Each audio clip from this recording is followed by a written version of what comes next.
Hey everyone, I'm Travis Wright, and you're listening to I'm a Fan of, your show for music, comedy, and more. As always, if you are a musician, a comedian, or just someone that does something interesting, please reach out to me on Instagram at I'm a Fan of Pod. You can find me on Facebook at I'm a Fan of, and you can reach out to me through the website at I'mAFanOfPod.com. Of course, if you just enjoy the show, please follow me there as well and like and subscribe to the podcast. Real quick, before we move on, just want to remind you, we recorded a comedy special here at I'm a Fan of for the incredible stand-up comic Lawrence Rosales.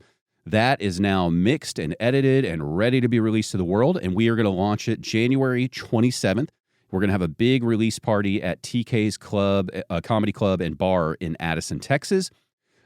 Please, you go to my page, you'll find all the information. If you enjoy this podcast, if you enjoy comedy, if you enjoy local comedy especially, please come out to this event, have a few drinks, meet the comics, meet me, say hello.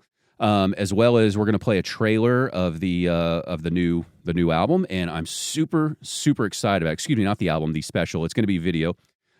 Super excited to release it to the world. Super excited for what this may do for Lawrence, and I would love for you guys to be there to witness this inaugural launch from both Lawrence and I'm a Fan of.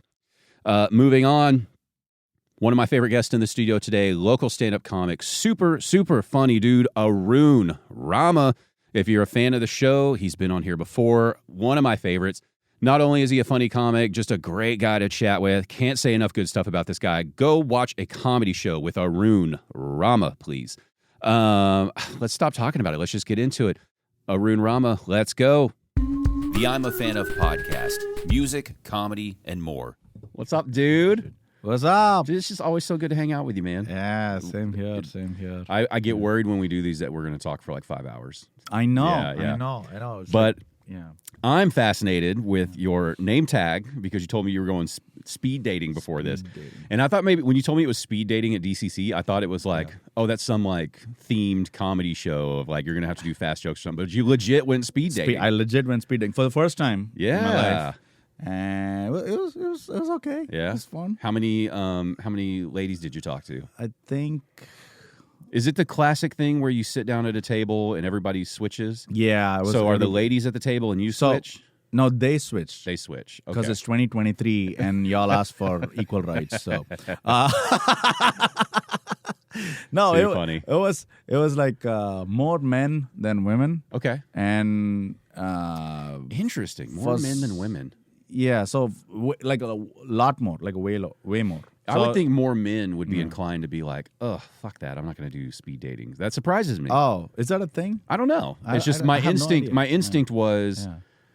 Plus, I feel like there are more single women than men in Dallas. I think in general. In general. Yeah. Wow. I feel like there are more women that are a catch, and there are more men that women don't want to be with. Sure. Does that make sense? Yeah. Like I think there's a lot of probably like beautiful single women that we're like, why are they single? And then you run into a handful of like very slobbish guys and you're like, that's why they're single. Because they're picking out of this thing. Yeah. But like, it's like, you'd be also surprised like who they, like I've seen like some couples, it's like, yeah, this hot chick is with this guy. Yeah. Like, it's like, I think everybody sees that. It's because they give up. And it's like, yeah, with this guy's like crazy hair, tattoos and all that shit. And not there's anything wrong with tattoos, but it's like, I'm saying like, yeah, with this, like, you know what I'm saying? Like this guy's unemployed, like whatever, like he doesn't have his life. And they'll be like, oh no, but he's so lovely. Like he's charming. He's so cool.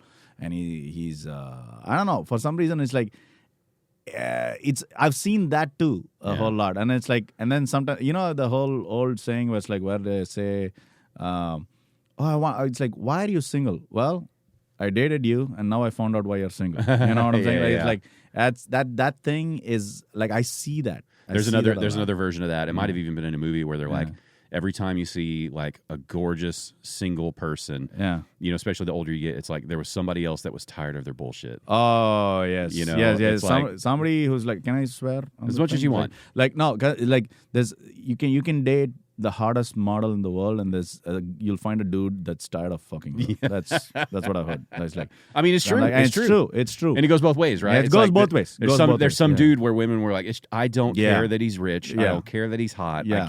I can't do it anymore. Yeah, I can't do it anymore. I'm going to cheat on this guy.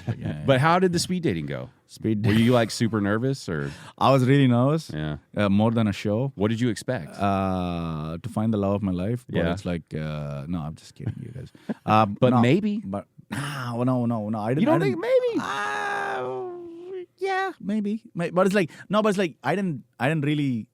That thought did enter my head. It's like, oh, what if? Because like we are so spoiled by like movies, and we think it's like, oh, like maybe that'll be like you'll meet this person by chance. You know, this thing is like, it's like yeah, that thought did enter my head, but I was like, all right, Arun, be practical. That's Be practical. But that's You know, your it's like- Indian upbringing. Yeah, it's be like practical. Be practical. Like, you know, it's like just go out there. And I said like don't, because like one surefire way to like disappoint myself is to have expectations.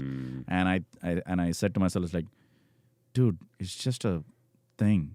Before you said that to yourself, though, Yeah. what were your expectations? I was thinking about it's like holy shit, like this. I was nervous, and I was like, I've never done this thing, and it's like, what am I gonna say to them? What'll I, you know, what can I possibly say within a minute, like or 3 minutes, whatever. That's what they is. give you, 3 minutes? 3 minutes. Wow. That's like such a small set for like an open. I was going to say that's less time than a host gets, right? Yeah. And I was What do you like- do though? So 3 minutes, do you just try to like did you try to start the conversation and like, or did they like how? And Because really that means first of you all, got this about is- a minute and a half each. This is really awkward. It's What? like let's say you're the chick, you're coming Yeah. into the thing, Uh-huh. and then I'm like, do I like stand up a little bit? Oh, and do like I- greet? Yeah, and then to like greet. do the little so, yeah. I So, did no, this. please sit. Yeah. I did that. Okay. Because they were I think that's nice. That the shows women were like moving, Yeah. and at the same time, culture over here has told me like it's like don't try to be desperate. You know, what I'm saying? Like don't try, like because like I saw like when I was like there's like fewer women, so Yeah. I get to I'm an observer. Like instead of watching my phone, I watch. You know, that's what I think every comic does. Like we like to watch people. I saw guys like being like super eager and like leaning forward. Yeah. You know, it's like, and then they would be like, yes. And you were like laying And back. I was like, all right, I'm gonna be like this. I'm gonna be like this. Yeah. Hey, what's up, chick? Yeah. You know. Her name is Mindy, and you're like, hey, Cindy. No. No, I said chick. Hey, What's chick. up, chick? Did you really think? It's I'm not gonna, even a thing. Did you really think like, I'm going to try to play it cool though? I said to myself, yeah. It's like I was like, yeah, be cool, you know. Yeah. And and then I don't know. It's like one of my friends told me, it's like, hey, instead of trying to think if they like you, try to think, do I like this person? Yeah. You know, and it's like that's like a Yeah, because I mean, really, how much of a vibe or a feeling can you get from somebody in like literally like 3 minutes, a minute and a half? Yeah, you know? I mean, you can get a vibe, Yeah. but it's like, but you already kind of like forget like what you'll forget the details of it. Well, without saying any names, obviously. Yeah. I Like, don't remember any names. I was gonna. What were like I stand mean, I out? do, but it's like I'm not gonna say. No, Yeah. but what were like stand out Yeah. things that happened? Like, did someone sit down that you remember like that was an interesting interaction, even if you didn't like it, or maybe you did, where it was like, oh, I can tell this person's personality by the way they just sat down and said hi or whatever. Yeah, like were there one, things that stood out like that? Yeah. There's like one person. Like I think I remember all of them. Why? Let's say no. One person like really stood out. Like very enthusiastic. She was like, you know. But I saw that she was doing that with everybody. She's being very nice. She was trying to high energy. She was trying to like really bring it with everybody, which is amazing. You know, and. Did you like that or not like that? Well, when that happens to you first, you think it's like, oh, I think she's into me. She likes me. You know, it's like that's what you think. But it's like when you see that she goes to the next guy and she's like, oh, hi, how are you? And I'm like, you whore. Like, you know? You and your manners. I'm just kidding. I'm not calling her. Whore. No, I get it. I've never done that. I think I would really enjoy doing it, though. Obviously, I'm married. I'm not going to be able to, but I think I would enjoy it. I mean, I just enjoy this show. I think I could get a lot of information out of somebody real fast. Yeah? Yeah, I Within, think like so. 3 minutes? Yeah, within. What would you ask? Like, what's the... Let's try it out. Let's make this interesting. Let's try it out. Now all of a sudden I'm like super nervous, right? No, hold on. So you just said, Hey, hi. Hey, so it's a run? Is that it's Arun? Arun? It's Arun. Oh, Arun. wow. It means it's like I'm from India. It India. means, What is that, like East Texas? It's no. I'm just kidding. I'm shitting. What's your name? I'm the person in my group who like I joke, I tease. Yeah. Oh yeah. I can see that. Hopefully you like. Do you have a sense of humor? I mean, I hope so. Oh, you hope so. Yeah. Arun, that's your part to be like, I actually do stand up comedy. I have a great sense of humor. Which that's the thing. It's like they would say like I would ask like is this your first time doing this because it's my first time, and then some would say that's like, a great yes. one. Okay, so we'll go with that. With that. Is this your first time? Yeah, this is my first time doing speed dating. Pretty nervous about it. Yeah, and I noticed there's a lot more guys here. than girls here. I know. We're all like. So what's your deal? What made you want to come to speed dating tonight? I don't know. Just I'm one of the comics that works here. Oh, you're a comic. Yeah, that's fascinating. Yeah, wow. yeah. Are you good at it? Are you new at it? I hopefully I'm good at it. Oh, okay. So not very good at it yet. Yeah, I guess I am. Yeah. I don't know. I keep getting booked on shows, so you have to come see for yourself. So I would love to. Yeah, but I'm not gonna like sell you on it. Yeah. So is that like how you make your money? Like, are you broke? Like, I mean, like, if you are broke, that's fine. I just need to know what type of person I'm talking to here. I'm not broke. Okay. Like I do get paid. Oh, you get paid. Okay, gotcha. Yeah, I do get paid from time to time. And it's not like an unemployment scenario that you're getting paid from? Like, do you have an actual job? I have an actual job. Oh, that's great. That's great. Yeah. For now, it's like, but that's the dream to do it someday. Right. To do a full-time job? Yeah. Have you been to a comedy show before? Yeah. Never been. Never been. No, actually, been? I hate comedy. Oh, really? Yeah, I really dislike it. Wow. I don't mind if my partner likes comedy, but I don't ever want to watch it. Wow. Are you a psycho? Yeah.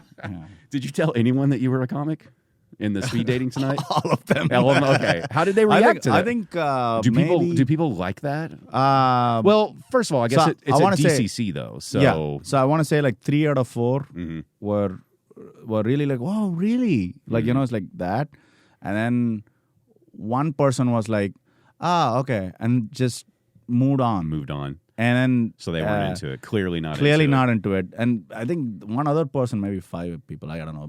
One other person was like, And then I could tell she'd done this a lot. So she'd done speed dating a lot, probably. Why I don't know. And then she just looked at me. It's like, so other than comedy, like what else do you do on the weekends, or like what else do you like to do for fun? I'm like, my honest answer was, I wanted to say, it's like, do you know how much it takes to even do this? Yeah. Like, it's like, but at the same time, she has no way of knowing that. Right. That like I'm trying to do it like as at this level, and I fucking like I hate myself for saying this, but I caved in, and I said like it's like. Yeah, I like hiking. I like, and I'm like, when was the last time you went for a hike, bro? And it's like I tried rock climbing once, and then I. So you were automatically trying to be like adventurous. No, I was trying to impress this chick. Yeah, because I'm the guy who goes hiking and rock climbing. Because she asked me the thing, and I was like, oh fuck, like, and she could tell, and I was like, but all these answers were like also true. Yeah. Because I do like hiking. Okay. I do like rock climbing. I do like watching movies, at the theaters. And then she was like, really? Oh, what's the last movie that you watched? And it was this whole... So it was more like a interview and... interrogation thing. It's like, are you telling the truth sort of a thing? And I was like, I saw Killers of the Flower Moon, not a great movie to bring up. I was like, Do you think she just was unconvinced that you could rock climb?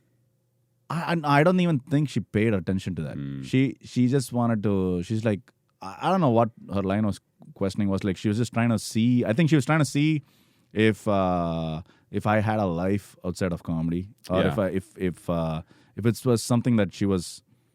Is whatever this guy's saying genuine? Yeah. That's what she was trying to find out. I bet that's tough because I bet you're getting lied to constantly. So I could tell like she comes from that thing, and I was like. Yeah, watch Killers of the Flower Moon, but it's like a long movie. I don't know how you feel about movies. It's like, it's Robert De Niro, Leonardo DiCaprio, Martin Scorsese movie. And it's like it's about Osage County. And then she's like, yeah, I'm a history major. Like I teach like second grade kids and all that. Like, and I was like, what? Okay. that's okay. We have like it's like you're saying something now. You know, it's like, but it's like I don't like feeling like you're trying to. I hate it when somebody's trying to like question something with an intent of like so okay. It feels like they don't really want to know. So what do you what else do you do? Like what is like what is the last thing that you saw? Like if you said like you like comedy, like who's your favorite comic? Like there's a way of asking that. You know what I'm saying? Yeah. You say like, oh really? Like who's your favorite comic? Like I would say it like that. I did say it tonight. I did ask tonight. But there's also another way of like, oh really? Like who's your favorite comic? You know, the like, up and it was down. like that. The up and down is the killer. Yeah, and I was like, whoa. Yeah. Like, and I was like, well, what was the more interesting conversation then? What was the one where you're like, that was nice? Yeah, that's one was boring. One was that interrogative. Yeah. The other one was like, she is this chick from the Middle East, she said. She has like a Middle Eastern thing. And she said my name means like a constellation. Okay. And I said like, that's interesting because like my name also means something. And she's like, what does your name mean? And it's like, my name means the rising sun.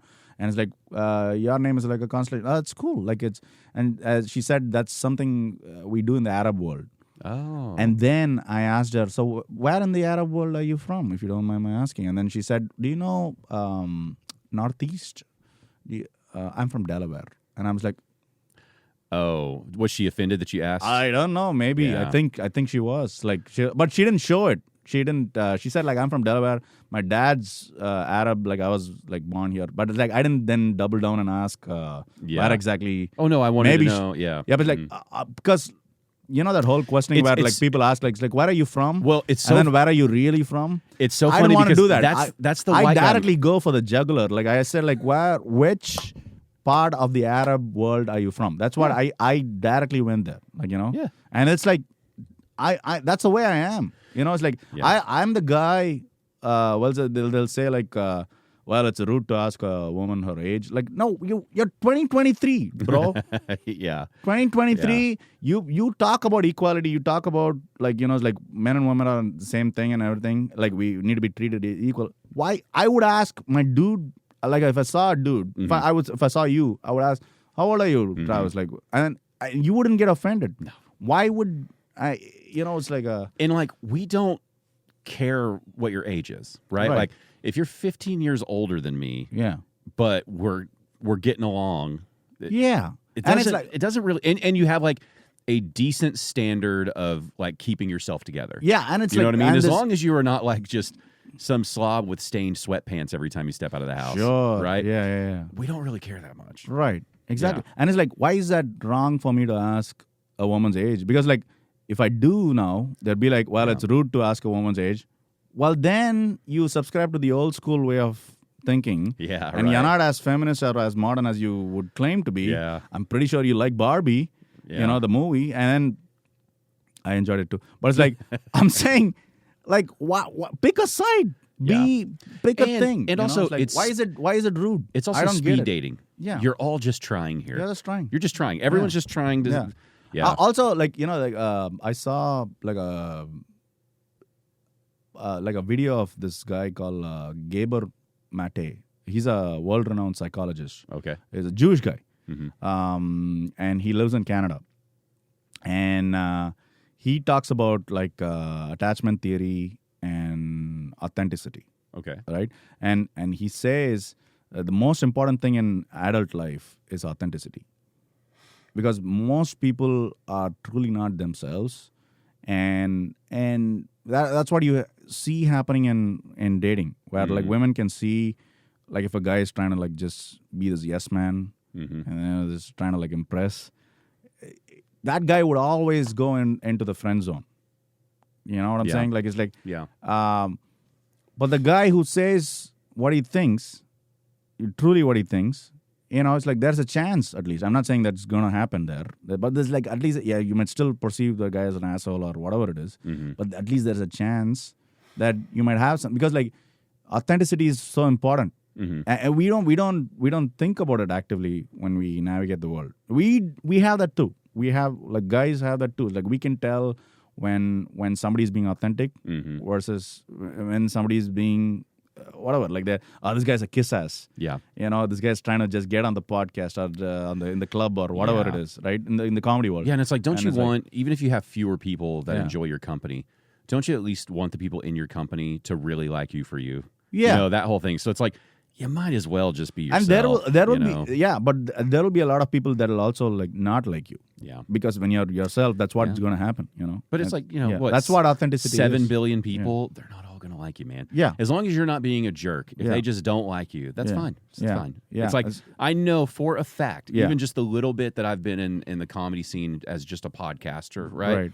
I know for a fact now there are at least a handful of people who are like, I don't really like that guy. Right. And it's like, we didn't have any bad interaction or anything. It's just they don't like my style or whatever. With you? With me. Oh, okay. You know what I'm saying? And it's like, that's just the way it goes. It's like the more people you meet. Yes. And that's going to happen. Like it. Yeah. And that's, and I'm made my peace with that. Like now I'm like, I'm okay with that. Yeah. Yeah. If somebody doesn't like me, I'm okay with that.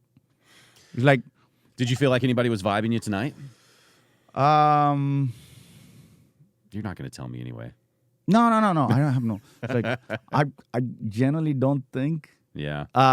Except for that Arab chick, I think. So what were the rules on, like, if you had a little connection, how would you reach out to this person now? So they have the website. They have like a link. Mm-hmm. I mean, they had like a QR code on every table, and it said one's for the guys, one's for the girls, and then you scan the thing that you want, and then you. If you scan the thing for the guys, you see the list of all the women, and hopefully you're good with names and you can remember them. Gotcha. And you check those boxes. So that's something you can do like tomorrow. I already did it. You already did it. Because like I would forget the name. Did you check some boxes though? I checked like whatever. Like I just checked boxes. Every single box. No. Yeah, it's like no. It's a numbers game, baby. No, I checked the whatever I felt. Yeah. And then it's click submit, but it's like. And then they have to match with you. They have to match with Gotcha. you. But then later on, I saw. Like it's like I don't know what's gonna happen. So it's like it's also like there were not like that many women. So and usually the speed dating thing there is like pretty great because like I've seen like good amount of like equal men and women, and it's bustling. I think it may be because of the weather or whatever. Like this month, it just happened to be that way. I want to go try it another like next month or something. Like, just for fun, just to see anything. But I think it's a sort of thing where the more you do a thing like that, you kind of like it's like I know now what to kind of figure it out, what to say, how to like question or like ask questions. But also for me, it's like Kill Tony. Sort of a thing, but it's like how much can you do within a minute or like 3 minutes? It's like you're gonna. These are not like economical jokes, constructed things. Yeah. It's like you're like, hey, what's up? Like it's like you're a person. Yeah, it's such a base level of attraction. Like basically, you're going. It's Does like does my gut say I would like to learn more? I can about this tell person? you from my male brain, it's like would I bang this chick or not? And. But it's like, other than that, but you're also, you know what I'm saying? It's like, what else am I? It's anything that you're trying to say is like Louis C.K.'s got a joke where it's like anything that you try to say on a first date is you trying to not say I'd like to fuck your face. It's like that's basically it. Very accurate. Yeah, it's accurate, and it's like you're just trying not to be an animal. And it's like you're trying to be the civilized guy. And you're like, hey, what's up? Like, what's going on? It's like, and for me as a comic, the most honest thing that I can say is like, isn't this weird? Isn't this like? And some of them were like, yeah, it's like, how come the woman has to like go like change from table to table? And I said like, well, it's 2023. You all asked for equality, and then one of them liked it, one of them didn't like it. But I was like, it's a joke. It's like, I know, but I can definitely see, it, going both ways, and it's like. I love a good awkward moment. Yeah. I don't know why, but man, when it's awkward, like if I'm on an elevator or something and it's weird, I'll just make it a little more weird. So a moment like that where if you went for it and you're like, it's 2023, baby, and they're just like, yeah. And it's just just staring. Like I've heard there's like a social experiment that they did where it's like, there's like an unspoken rule when you get into the elevator is we all face the door. Oh yeah, you see that? And everybody like orients themselves like either you're towards the side, or you're at the back facing. And so they did a social experiment where the person would walk in and just face the wooden panel.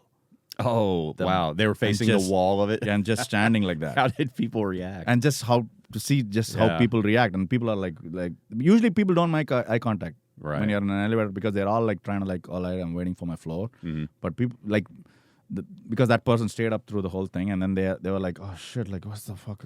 Is this psycho about to kill? Because like, is this him prepping for his somehow massacre? We calibrate social intelligence by people around us. We don't actively see it, but it's even the periphery of our eyes are like taking that information, and then we're making a judgment. We're making a judgment all the time. In that clip where people like looking at each other, being like, "You seeing this over here?" Yeah, that's like and people are looking at each other like, "What is it?" They're bonding over that. Yeah, they're bonding over the weirdness. Yeah. Well, that's like So that to me, that's like that same thing happens there in speed dating. It's like isn't that weird? Like you have to like do this thing. It's like you call out, and that's a comic instinct to call out what's the obvious.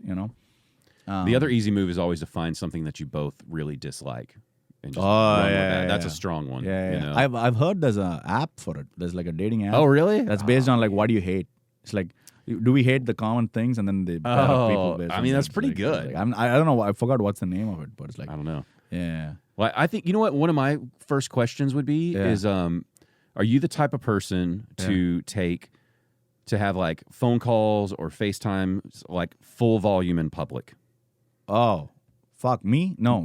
But I would ask that of. You would ask that. Yeah. I'd be like, are you the type of person to do something like that? Like if you're like on the speakerphone or something. Yeah. Like, do you just take it like max volume? Next to 30 other people. Would you like that or not? I would fucking hate that. I'd be so embarrassed. I want to. Like if I were to ever go on a rage killing spree, it would probably start. That would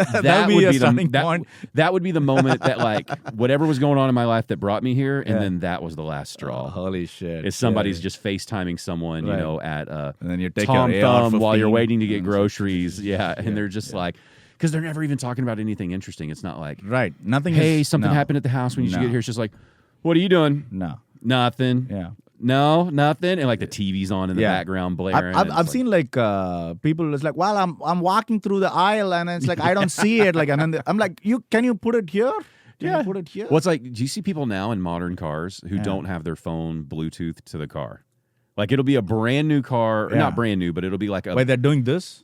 They don't do that. They like hold it out in front of them and talk in their own car. In their own car? Yeah, because like if I see somebody swerving kind of crazy, I'm like, what's going on? And then like 9 times out of 10 when I get up next to them, they're holding their phone in front of their, like out in front of their face, not up to their ear, talking on their phone, and it'll be like a 2022 Lexus or something, and you're like, that pairs to the whole car. Yeah, someone fix your fucking phone. You have Apple, CarPlay, whatever. It's like Android Auto. You don't have to do that anymore. This has been happening. I think it's 2023. Like I said, this is like 10-year-old technology now, and it drives me crazy. It's like I want to like.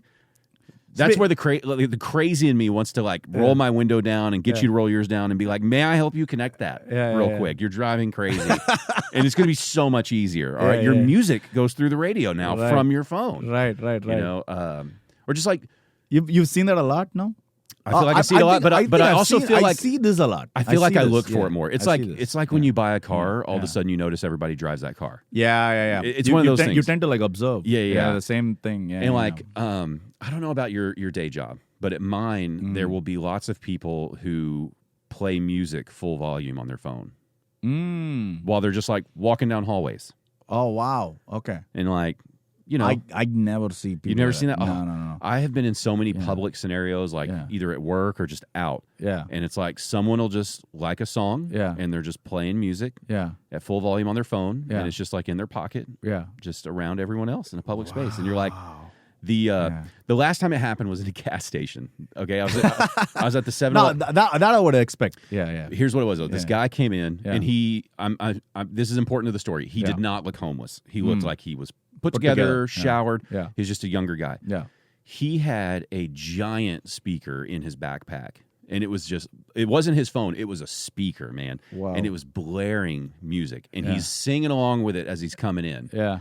And he like goes around, he grabs a couple drinks, a couple bags of chips, and his music's blaring, and it's just annoying. I'm just filling with rage. Yeah. And it's this 7-Eleven I go to a lot, so like I know the cashiers there. Like we don't know each other, but like we recognize each other. Yeah. And he's kind of looking at me, and I'm looking at him. We do like the eye roll thing, whatever, just shaking your head. And then the guy gets next to me, and he's like, "Hey, man," and I was like, "Yeah." And he's like, "You think you can help me out and buy this for me today?" Oh, fuck. And I just like I didn't like cuss him out or anything. I just go, "Absolutely not." And he's like, if you turn down the volume, sir, I would consider. He's like, well, and that's when I kind of lost my temper. He was like, "What?" I go, "Dude, you come in here, your music's blaring, just annoying everyone, acting like you don't care about anybody else, but now you want me to buy you some stuff, and you don't look like you're suffering. Like you've got pretty nice clothes on, you've got this gigantic speaker, you got a cell phone, and it's like you got to work on. It doesn't seem like you're really in need here. It seems like you're just annoying. I don't know. And then of course he's like, "Oh, that's how it's gonna be, huh? Fuck you, fuck you." And like he's mad at me now, and I just like, whatever, man. Have a good one. You know, but that guy walks around with a speaker at full volume and doesn't care. That's his MO. And it's like that's what he thinks. That stuff makes me feel like a crazy old white guy. The guy, you know what I mean? The guy who's like, "Have you seen him out here with their music?" Yeah, it's like this guy is But like, if my phone is on too loud and rings in public, I'm like, "Oh, sorry about that." Yeah. You know what I mean? Yeah. Or like if I take a phone call, I'll still like step like in the corner of the room or out, into another room or something. Yeah. And I couldn't imagine just like throwing it on speakerphone in front of 10 people I don't know. You know? Have you ever done anything like that? No, it's crazy, right? No, it's crazy. I'm just thinking like this guy would be like a bad stand-up. He seemed like a very self-awareness. He seemed like a very he would be the overly confident open micer who's not good. Yeah. That's the energy he had. Yeah. Man, he doesn't know why the jokes are not working. Yeah, why wouldn't this guy buy this stuff for me? Like, what's the deal? And like, it wasn't like a bottle of water, right? It was like a couple drinks, chips. Like, dude had a whole thing ready to go. And this was at like the extra, like the icing on the cake. This was at like 6 a.m.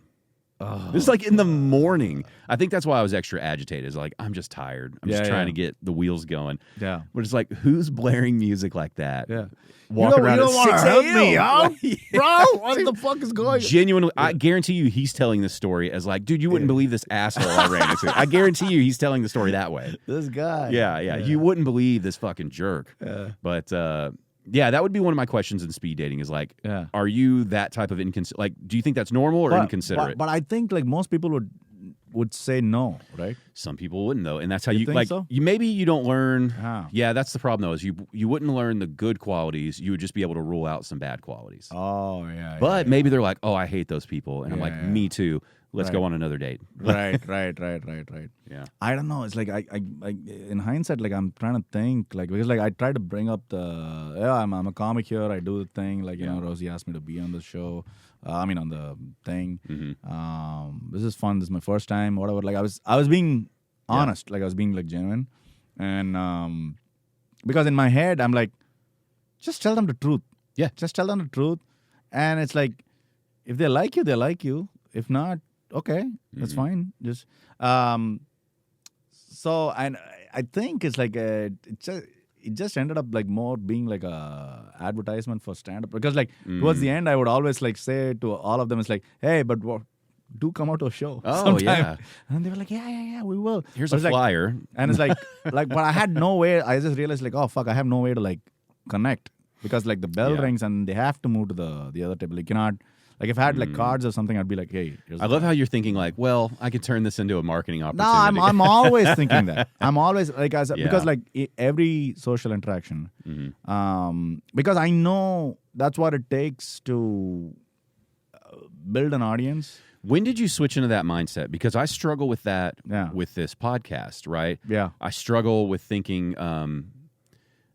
like if people ask you what you do, it's like, do I want to bring this up and say like check it out and like show you like a QR code or something that you can like, is that weird? Like But then again, you know who it makes me think of when you talk like that is I remember how well Paul Varghese used to do that. Yeah. Paul Varghese was just genuinely interested in meeting people, and that's one of the ways I met him was through. I think he still does that. Yeah, but he does it. But he's that guy. He does it in a way though where like he it's not like a cheesy salesman. Like he genuinely meets the people, and I was always shocked. Like I'd see him out again, and he'd have a bunch of random people that he like still remembered their names and all this, like remembered where he met them and what was going on. Right. And but that requires like spending so much time. Yeah, but it's it could be like but it's such a big chance, right? Because it's like you might invite them, like from Paul's perspective, right? It's like he might invite them out to a show, absolutely hate the show,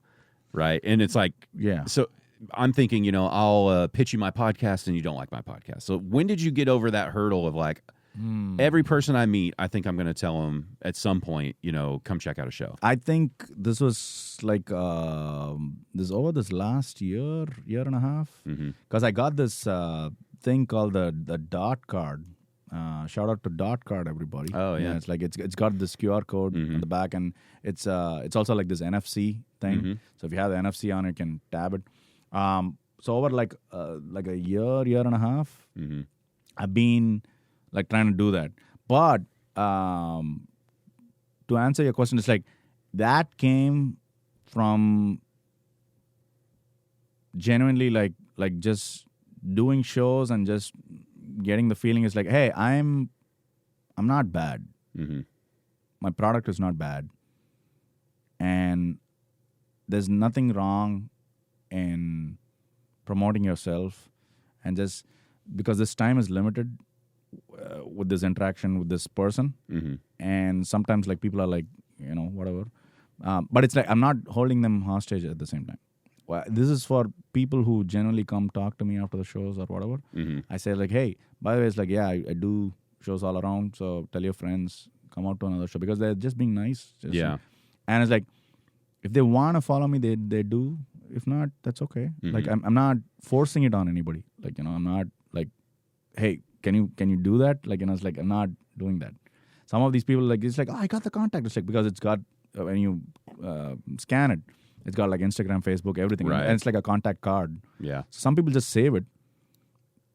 If they look at it, they'll follow it sometimes. But some people immediately just like they'll ask you like they're genuinely interested. They're like, so which one do you prefer? Like, is it Instagram, Facebook? Okay. And it's like, do you want me to? And then there's like I have even my Venmo and all that. So it makes it like a funny thing. It's like, why do you have your Venmo here? It's like, well, if you want to send me some money, like, you know, like if you don't want to follow me, just send me some. But it's that. Like, it's like I think it took me a long time to like, I can be funny in like multiple clubs and multiple these settings on a consistent basis.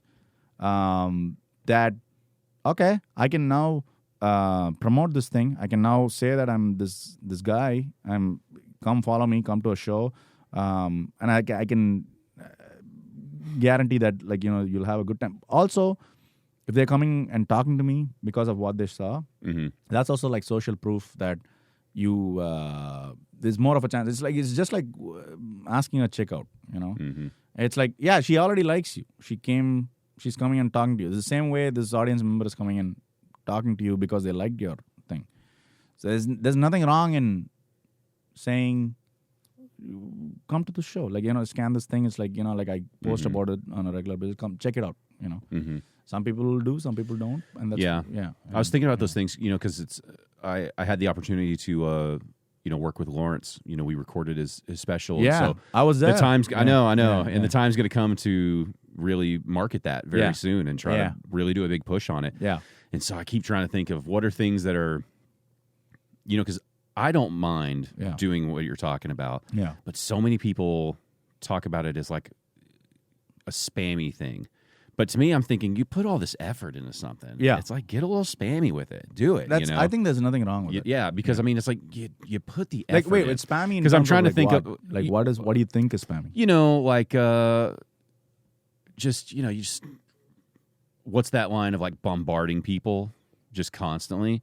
You know, it's like if you made a social media post every single day. About, it's just annoying. Or like in the relationship terms, they say love bombing. Yeah, you know, exactly. Because, you know, he's going to be doing shows and stuff after this. And so I'm trying to think of ways where he can have quick, easy ways to promote it where it's not too uncomfortable for him to feel like he's constantly selling himself. But at the same time, it's like, dude, you got the special, use it, put it out there. You know what a good way I think is. The one thing I noticed is like a suggestion. It's like I saw like your. Do you have like a special, like a separate Instagram page for the podcast? No, I just use my own. Yeah. Mm-hmm. So I think the name should be changed to like from Travis Wright should go to like I'm a fan of. Yeah, I've thought about that. And I saw that, and I was like, because I was trying to search I'm a fan of on the thing, and I was like, why is this not showing up? And then I searched Travis Wright, and then immediately showed up. Yeah. And because I was trying to show somebody something. And, you know what it was in the beginning? I was thinking I don't want to start it as like a business name and make it seem so impersonal. Yeah. Which is completely understandable. And then when when you start as it grows, I contemplate changing the name on the single one, or just starting a whole nother one. But I don't want to rebuild a whole nother one. You can just change the name, and it's like and you can change it into like a professional account, like business account, because that's what I did. Yeah. And the one thing I would suggest is when you post like reels of Lawrence, his clips, you can invite him as a collaborator. Yeah. Instead of just tagging, you can just invite him. Yeah. So it's like it appears on both y'all's page. I do the collaborator thing on every single post. That's really good. Like I think I get really angry if people don't. I think some people just still tag. Some people tag. I think some people still don't know what that feature is. Yeah. And I'll shoot them a message, just like, "Hey, I'm gonna put up some clips. I invite you to be a collaborator." And then it's like they don't know how to do it. I'm trying to do the same thing for my show. That this just happened. Yeah. So I have same thing. I have like a page for it. But I keep telling people it's like, hey, in case you recorded your set, and if you're posting a real clip, can you like invite me as a collaborator, or send me the clip? I'll post the thing and invite you as a collaborator. That way, it helps promote the show, and it helps promote you. You don't burn your material. It's a win-win for everybody, right? And like more people can come to it. So I'm trying to do that as well in my own thing. But it's like I think there's value in that, like because like you have like double the amount of eyes, like audience, 100% looking at it. Yeah, right? those always do better for me when it goes that way. Speaking of this, just happened. Yeah, dude, that show. You've been to one, right? Several. Yeah. Okay. But they've been very spaced out because it's been running for a couple years now, right? Yeah. It started from like a conversation that me and Pung had. Yeah, I remember that. And it was based on there was a series on that Comedy Central was putting out on YouTube, and it's called not This Is Not Happening. It's called This Week at the Comedy Cellar. Oh, okay. It was like a very brief, short span it ran for, and we saw like they'd post clips of like comics who are like talking about just stuff that happened in the news, like current affairs, and we were like, and that whole thing stopped, and we were like, that's the kind of thing we need to do, because it's like that'll force comics in the scene to like write more, and it's a thing that since it's based on the news, it's what you see in SNL Weekend Update. It's what you see in monologue, late night monologue, right? And it's someday as a comic, let's say you're like applying for those things, you'll know how to write for those stuff. Of course, that's a good point. I didn't think about that way of like if your goal is to be a writer long term. That's a great exercise. That's a great exercise. But I'm only thinking about it from the stand up perspective, not you know just writing. Right, and although I get it, like because it's a little bit of mix of both. I would say this because it's like you can treat it as a stand up bit, and you can go off on a topic like for a minute or whatever, but usually those jokes, like in late night monologue or SNL Weekend Update, they are like just one-liners. They're very tight one-liners, like very Facebook post, like Twitter tweet, like format, right? But regardless of that, it introduces this whole idea of like, hey, comics, pay attention to the news and start writing jokes based on what's all the comics that you see in their regular social media posts, they always put out reels based on what's happening. So whatever is happening in the news, they'll immediately put out a thing. Their take on that, right? And it's like, why can't we do that? You know? And it's like you're not burning material. No. And it's like it's getting you thinking, it's spinning your wheels, and you're writing about something and it's challenging you to like, let them not be. I don't care about if I'm posting it on my page, the jokes are not good, like it's not perfect. It's fine. It's like whatever. It's like it shows. That's why I always tell the audience, it's like it's an attempt. Please be, like kind to them. Yeah. Because all these guys who are on the show, like whatever I curated, all these are comics who actually do shows. That's what I was going to ask you. And they're all good in their regular acts. Yeah. And for some reason, if some of these jokes don't work, just know that they were like written like last minute, like within this week, sometimes within the day. And it's all based on like what's happening in the news right now. They've not gone up on stage and tried it out, tested it out like other. I think a lot of people don't know that about stand-up. Is that this is not, I was just telling somebody on one of the previous episodes, I think it might have been Hayden Miller. He's a no, it wasn't Hayden. Anyway, I can't remember who it was. Oh, Tyler. When I was talking to Tyler Elliott, I was talking about how, the first couple comedy shows I went to here in Dallas that were weekend shows. Yeah.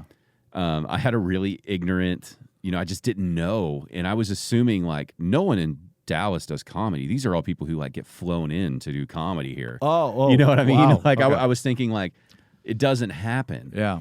And then I just hate to break it to you, but it's like I am the guy who gets flown around all the time. That's why DCC put in the helipad, right? Yes. Yes. Like, but like none of these other comics that you see, like they're all like locals. But it's like I'm on a tour all the time. So yeah. You're even grateful to have me on the podcast. I appreciate it, man. I appreciate you making time. Yes. I had to check in with my manager, agent, and all that. Like you know what's going to be funny is if one day you do get a manager and agent, and then we get to use this clip about like, no, he doesn't come on the show anymore. His manager told him not to do it.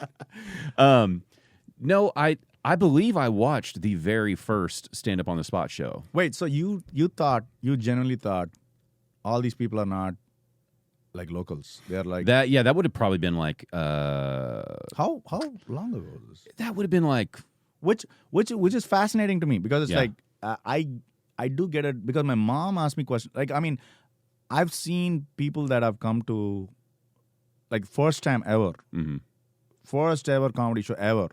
They had no clue what was going on. And they were like, when they see an act, they're like, man, I was like, it was amazing that you did that. It's like, how did you come up with this thing? Yeah. They're thinking, I just wrote that. And then, well, that's what I was going to say. I thought they were all from out of town. Yeah. And then I thought that everything they did was like in the moment.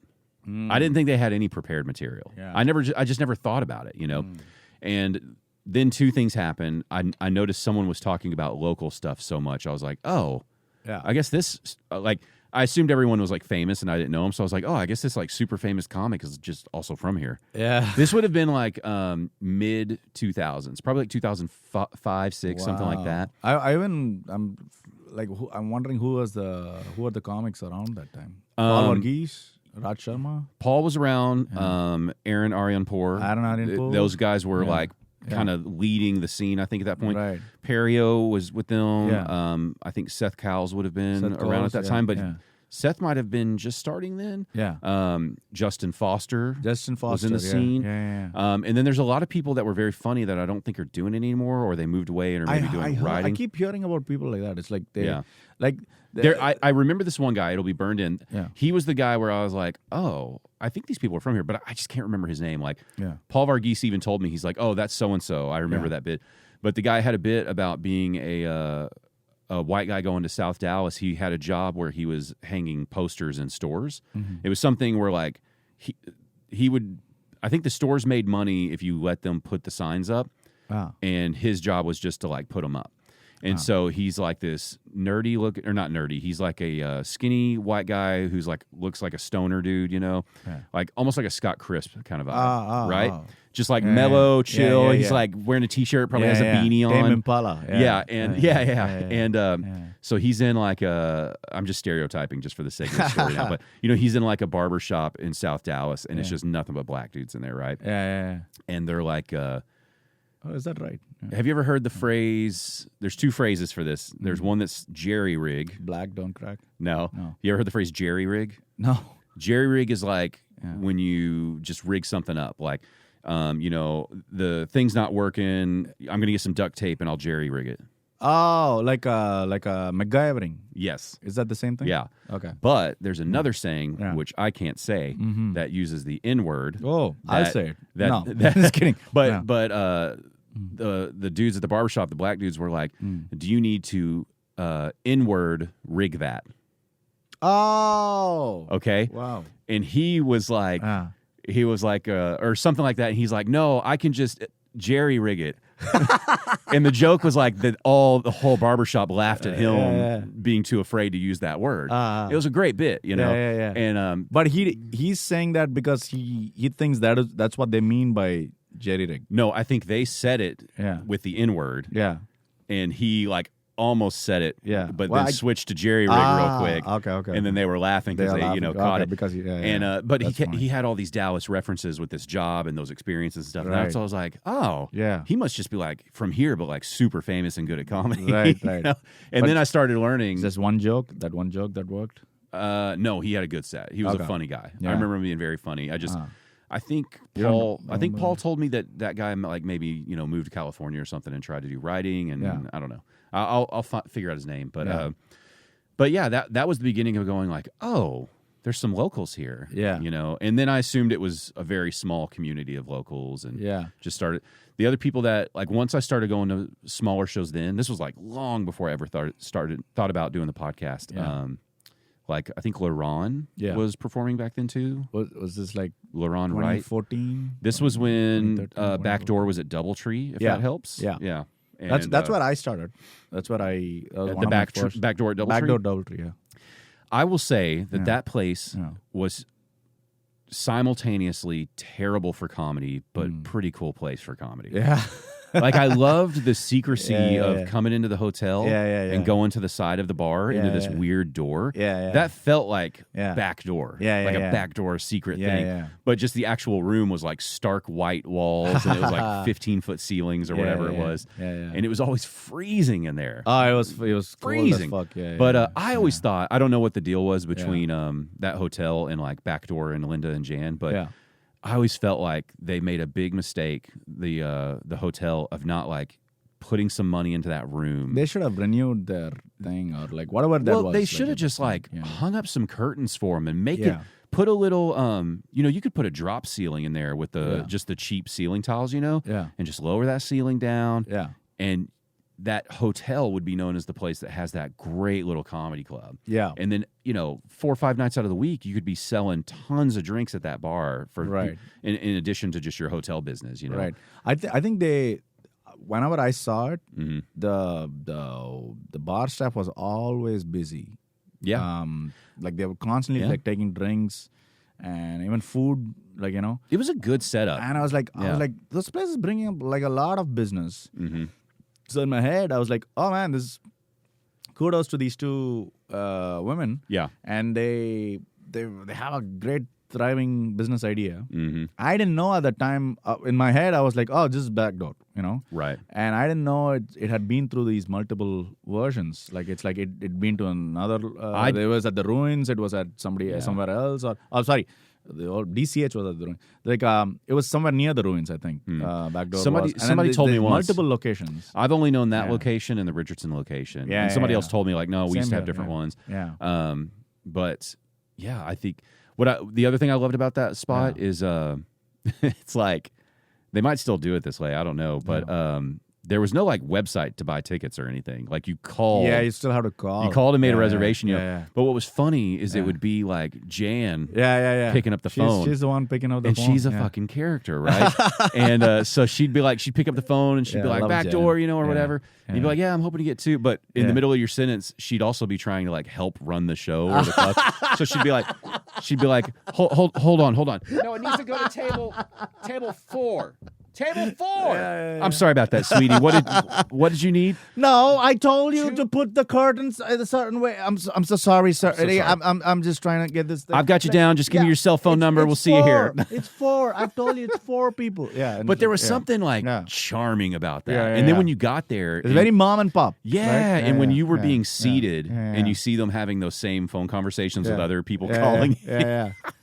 And like, I don't know, man. Yo, she's as real as it gets. I like, loved it. Yeah. And then it blew my mind when, because her and Linda will usually do a set on those shows as well. Yeah. So I was like, shit. Yeah. These two ladies are not only running the club, but they're comics. They're getting up there performing. Yeah. It's like, the more I learned, the more I was like, oh, this is how it's supposed to be. Yeah. Is like, and they have a point of that place. They say it's like, this is for clean comedy. Yeah. Which means, that's why she's so strict about, like Linda, I'm saying, like, even to this day, like, she said, like, this is the point of that place. And people can come up here expecting to watch clean comedy, and that's what this should stand for. And it's like they both have that standard that they set. And it's like, at the time, like, when I first started, I was like, I didn't know what clean comedy was, or I didn't care about those things. But were you thinking about it at all? Like, was your comedy accidentally clean or dirty? It was accidentally, well, it was clean, but it was I think when I first started out, like, it's like, but I was never like filthy. Yeah. I was like, like, you want to say fuck.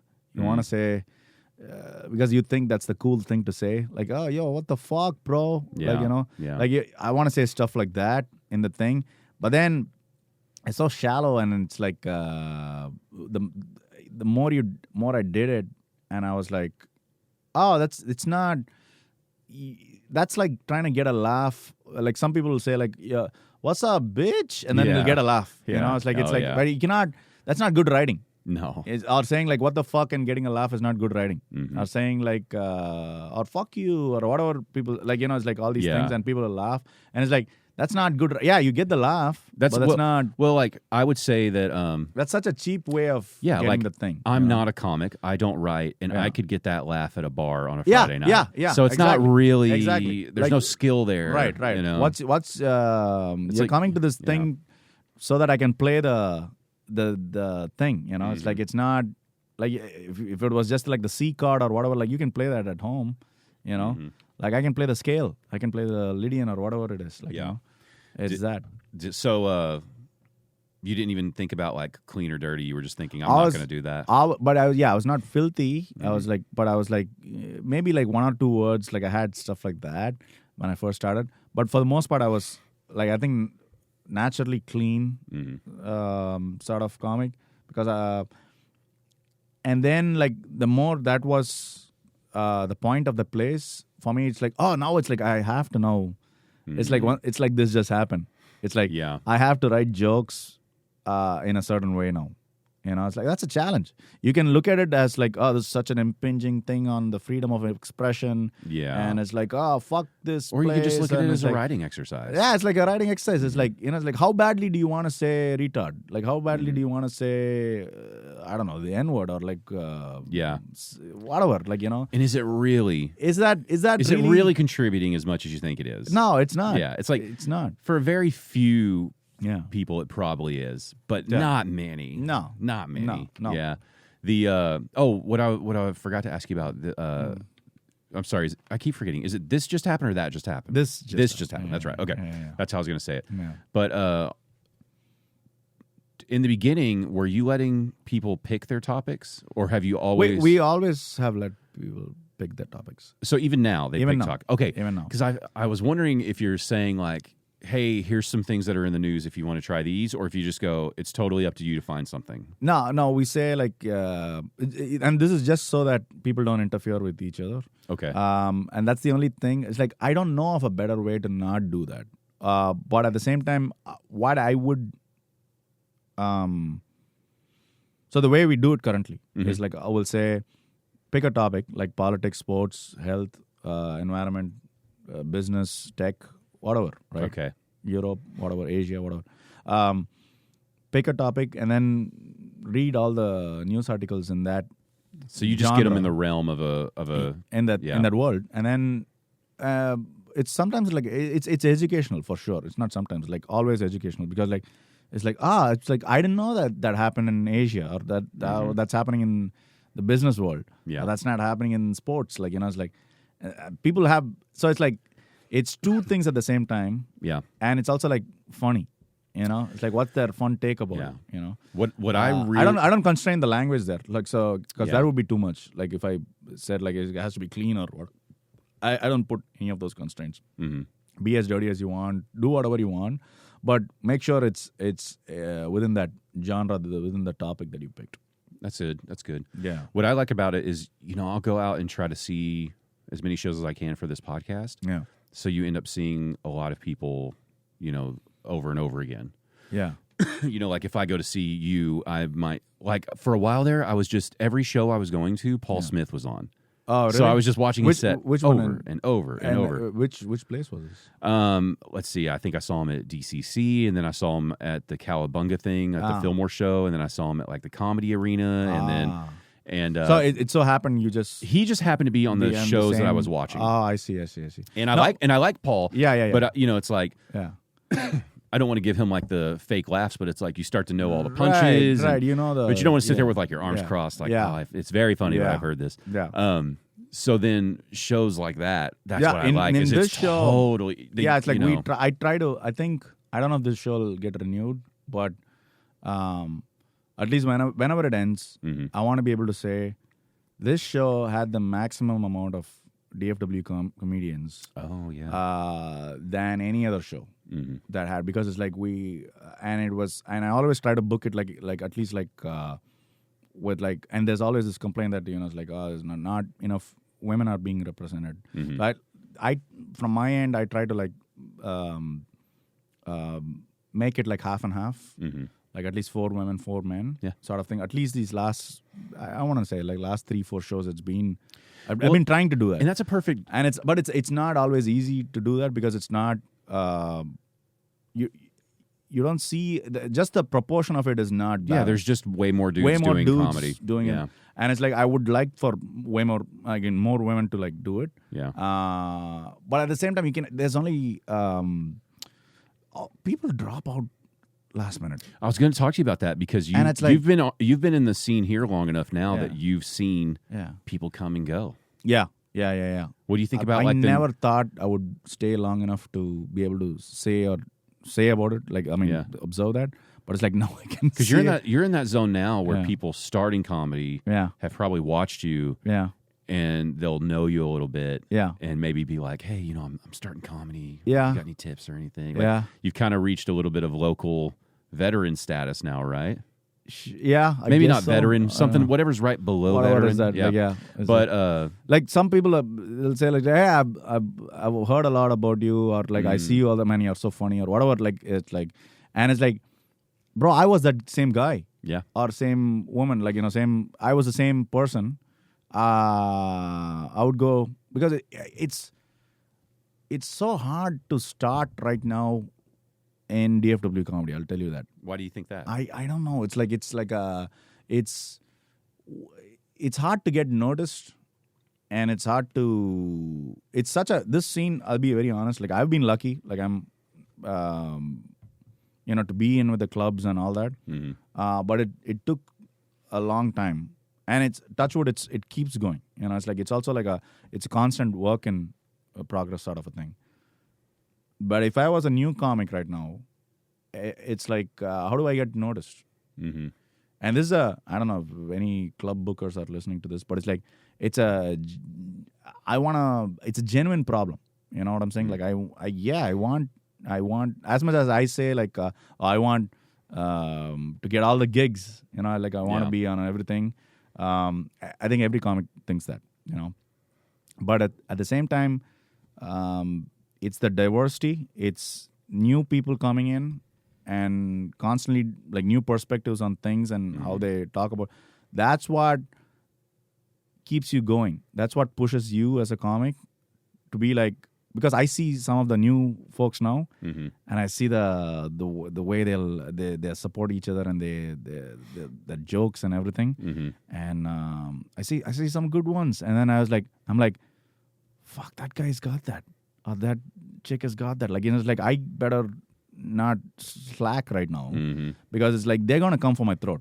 They're gonna get these gigs, what I have or whatever I'm getting right now. And they're hungry right now. They are hungry, and it's like I want to be that. I want to be 10 times that, and I want to show them how it's done. I want to show them who's But boss. you should be having that mindset towards like headlining spots and traveling spots, right? Yeah. That's your version of it. Yeah. But at the same time, it's also like, well, now I'm thinking more in terms of like feature, because like I keep telling people it's like I don't get enough feature spots, but I'm very self-critical, but it's like I can confidently say at this point that it's like, I'm at that point where I can do 30 to 35 minutes comfortably, now, and it's like I wish I could get like more feature spots where it's like I can, spread out my arms, like, like. Well, what do you think the issue is? I don't know. It's, I mean, part of the thing is I used to like travel and venture out, and my day job was like remote at the time, and I could do that. But since like I think I want to say like early 2022 or even late 2021, when my job required me to like show up all the time, all those things kind of became constrained for me. So now, why were you having to go out of town on like a Thursday or something? Was that the issue? Yeah. If I want to go, like I used to do the Looney Bins, like like, and their shows start like from Wednesday. Oh, I see. So it's like, you got to be able to travel on a Wednesday. That's tough. And then, but if you can work from remote, it's totally fine. So when that thing happened. And you can't just quit your job. You're on I cannot. You're I'm on a work visa, right? It's so, and I'm in Interesting. such a industry that's so small. Yeah. It's not easy to switch like that. Yeah, but even if you wanted to, like, I'm going to take a risk. I'm going to quit my job. You legally cannot do that right now. No, I cannot do that legally. I cannot do that. Unless like some American woman is willing to marry me and.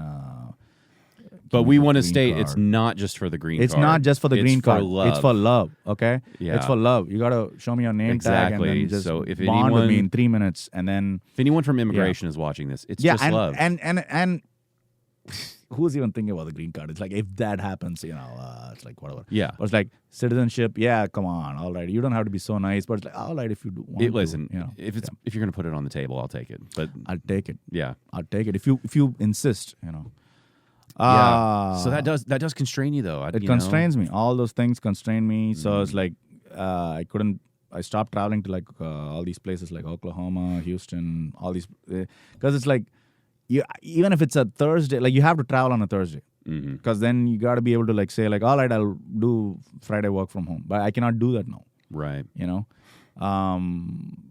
it's like the way things are going and everything. It's like, so I gotta wait it out. Before I make a change or something like that, and then see how. But you're still at a point where you could feature locally, because we have like 5 or 6 clubs that bring in headliners from out of town that need local features, right? Yeah. So that's just going to be the trick for you. It's just a matter of opportunity and everything. But it's like I'm not complaining. It's like there's way too many comics that are like also even in that category. Like the feature level, openers level, feature level, headliner level, right? And it's like, and I'm pretty sure like guys like Lawrence, who should be like headlining consistently, are probably now getting like feature work more consistently. I see what you're saying. And it's the same way. It's the same thing. It's like, but I would much rather have that right now, where it's like, I should be featuring, but I'm opening right now, and it's like I better do a kick-ass job opening. It's like I have to. I cannot just say like I'm feature ready, and I'm not getting these opportunities. Well, what about the opportunities you're given? Like are you killing at it? Like you gotta always check yourself and always like make sure you're killing it at those given opportunities. So it's like I'm grateful for whatever I get, but would I like to move on to the next level? Yes, for sure.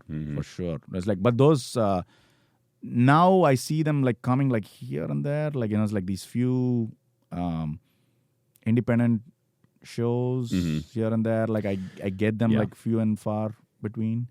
So it's kind of there.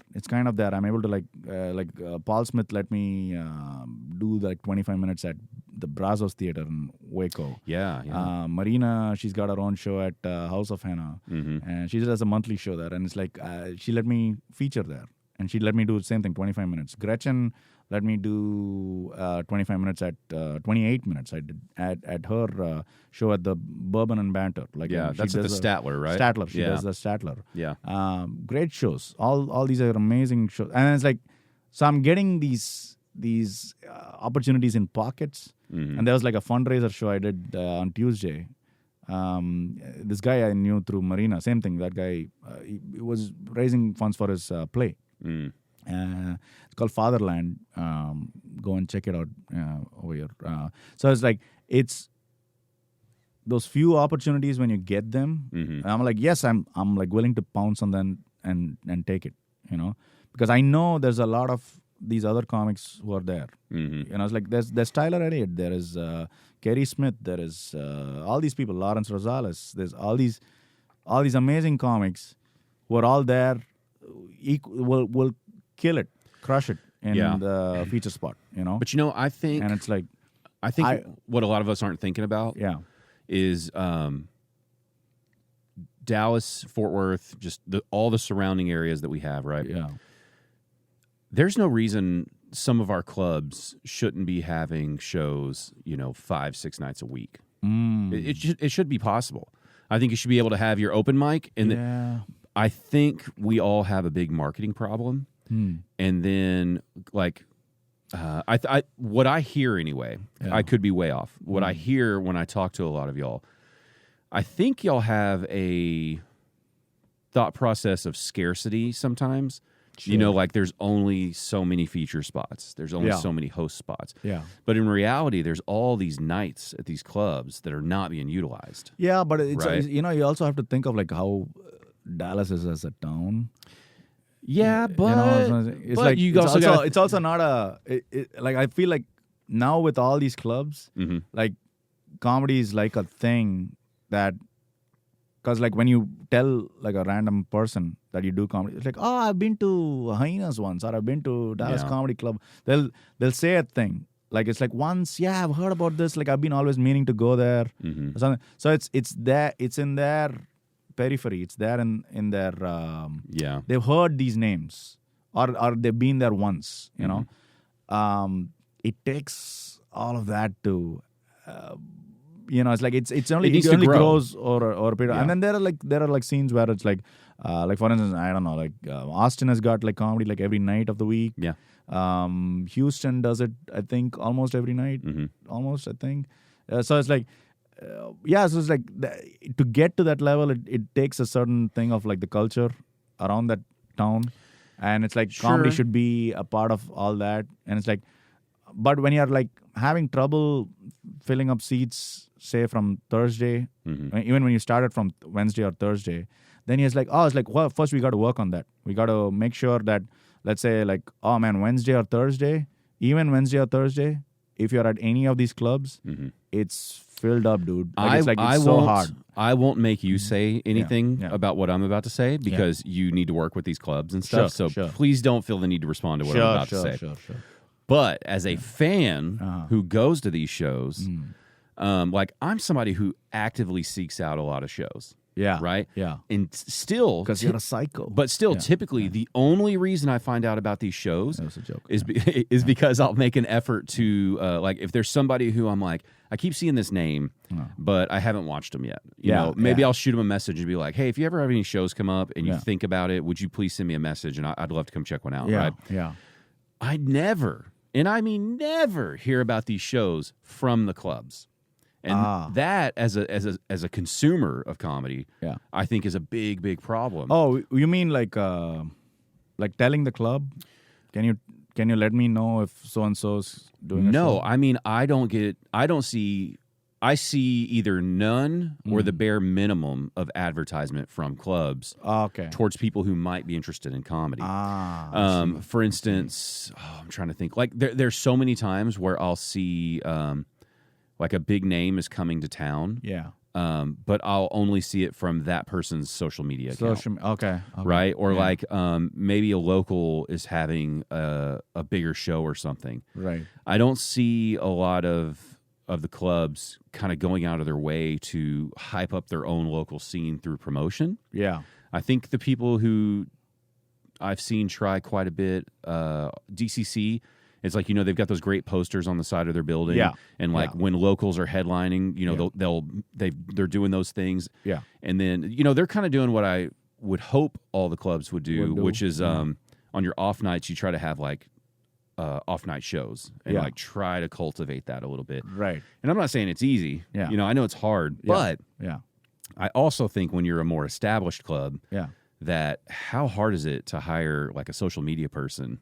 to just go like, how about just promote the open mic even a little bit? Yeah. Letting local people know who aren't interested in comedy that like so much more of this happens than you think. It doesn't have to be when, Bill Burr comes to town that you think about comedy. Right. Just... Do you mean it like like them putting it out on the social media, or do you mean it like they should say more on like say Dallas Observer or I think like news websites or whatever, like or is it like outside having those like DCC like I think those are good. Just like they're in Deep Ellum, so that's helpful. But if your club, like Plano House of Comedy, for instance, I don't think they have a lot of walking traffic in that area. Yeah, I don't. I've been up there a few times to that club, and I don't remember it being an area like Deep Ellum where people might just be cruising by. Yeah. No, I think it's just more social media presence. I think it's just more like,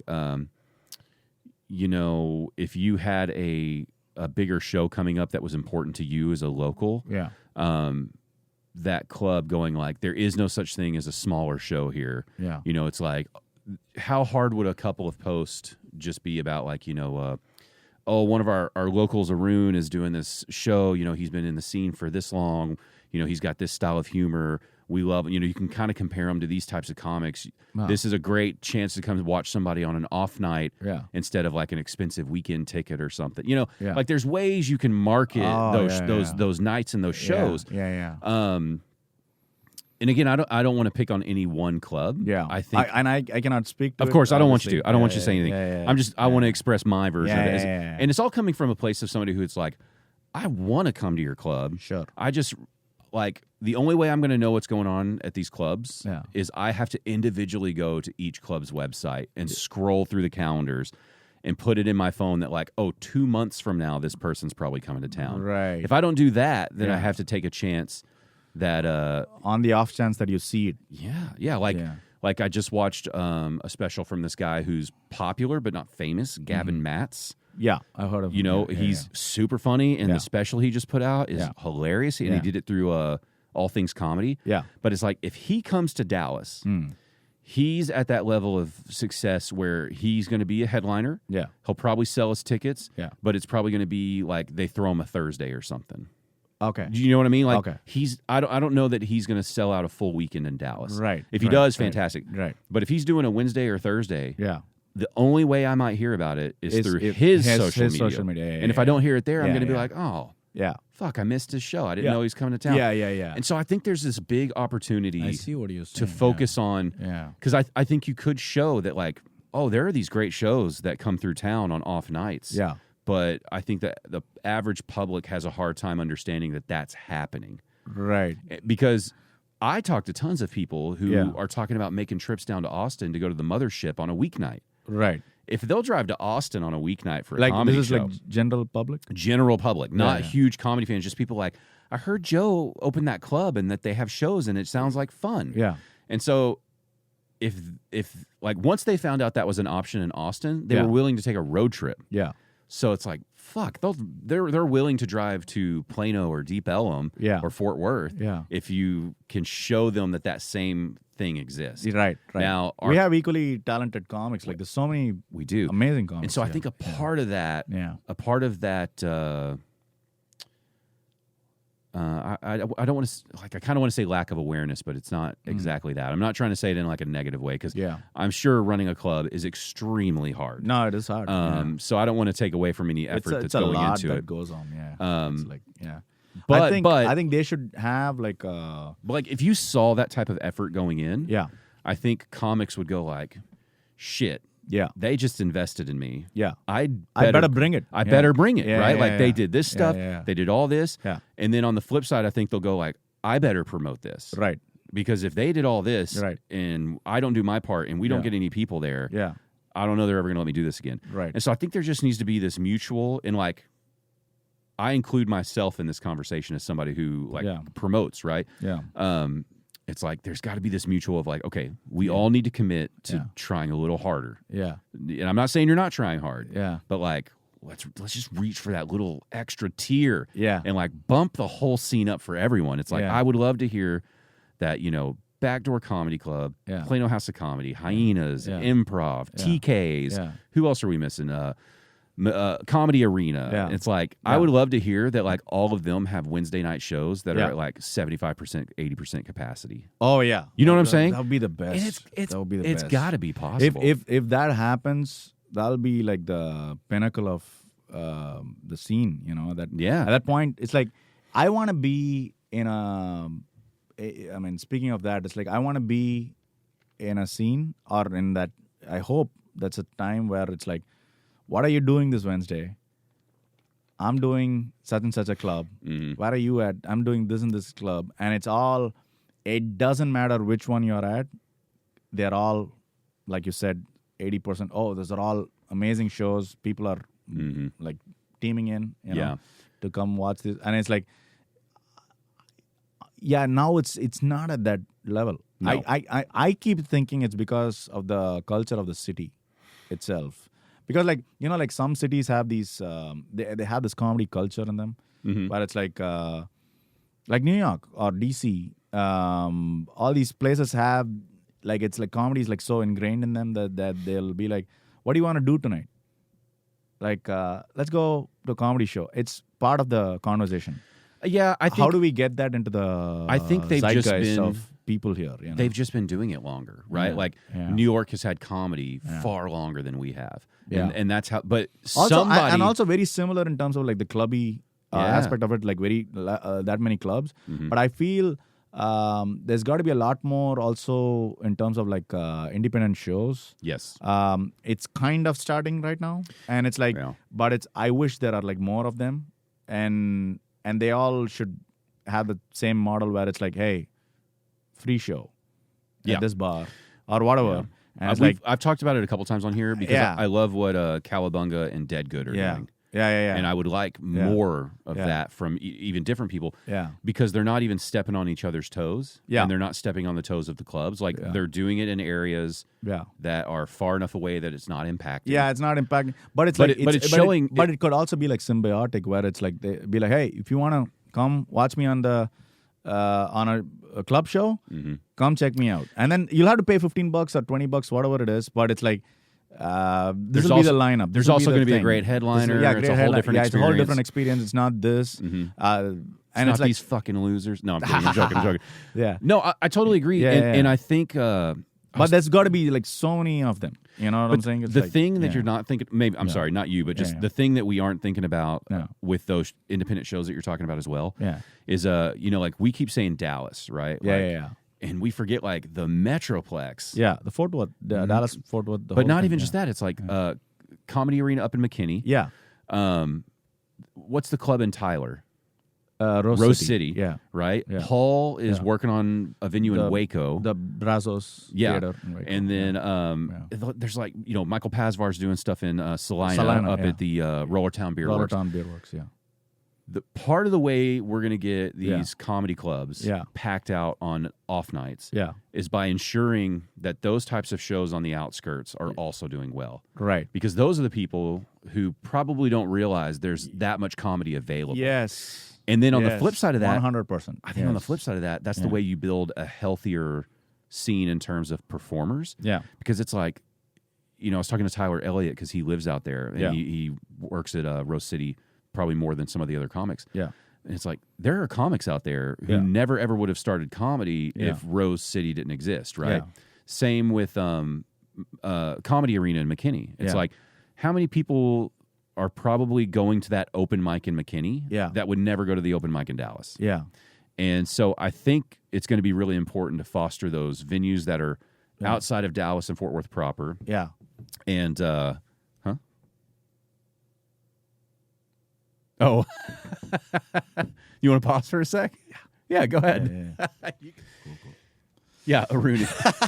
If you need a potty break, you can just tell me. Yes.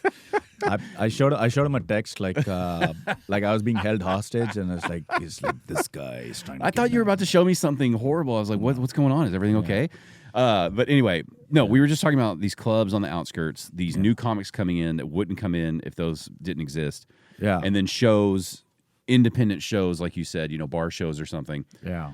I think that's going to be the key is embracing the outside of Dallas proper, Fort Worth proper, those areas. Yeah. And then they're going to build up their own fans of comedy. Because when I go to those shows in Plano, when I go to those shows in McKinney, a lot of those people, I'll chat with them, and they are not people that come to comedy shows, right? Or they've never been to one. Yeah. Ever. And they're loving it. Yeah. They're loving it. Yeah. And then it's now, because it's so think how hard it would have been to promote yourself 20 years ago before social media and all these things.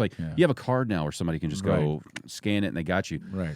So I think all these people are going to slowly start following more comics than you realize. Right. But I think we're in a pretty good spot to kind of build up those edges. And that's why I think, because that's going on out there, these larger clubs, they've got to seize the moment and go this comedy scene is building. It's percolating. It's right there, you know? So if they can dig into and do their part, this thing's just going to start really going. Yeah. And we'll see. And for me,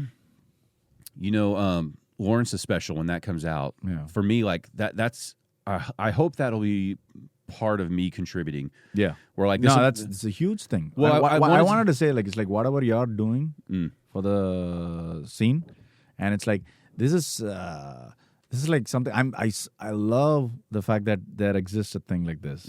I want more of them. You know what I'm saying? Yeah. It's where you're there, you're a fan, you're interviewing these comics, and it's people who would otherwise not get to know about the scene get to know about it. Yeah. And there's, apart from the clubs, they get to know about these independent shows, all these things, all these comics who wouldn't have gotten a exposure.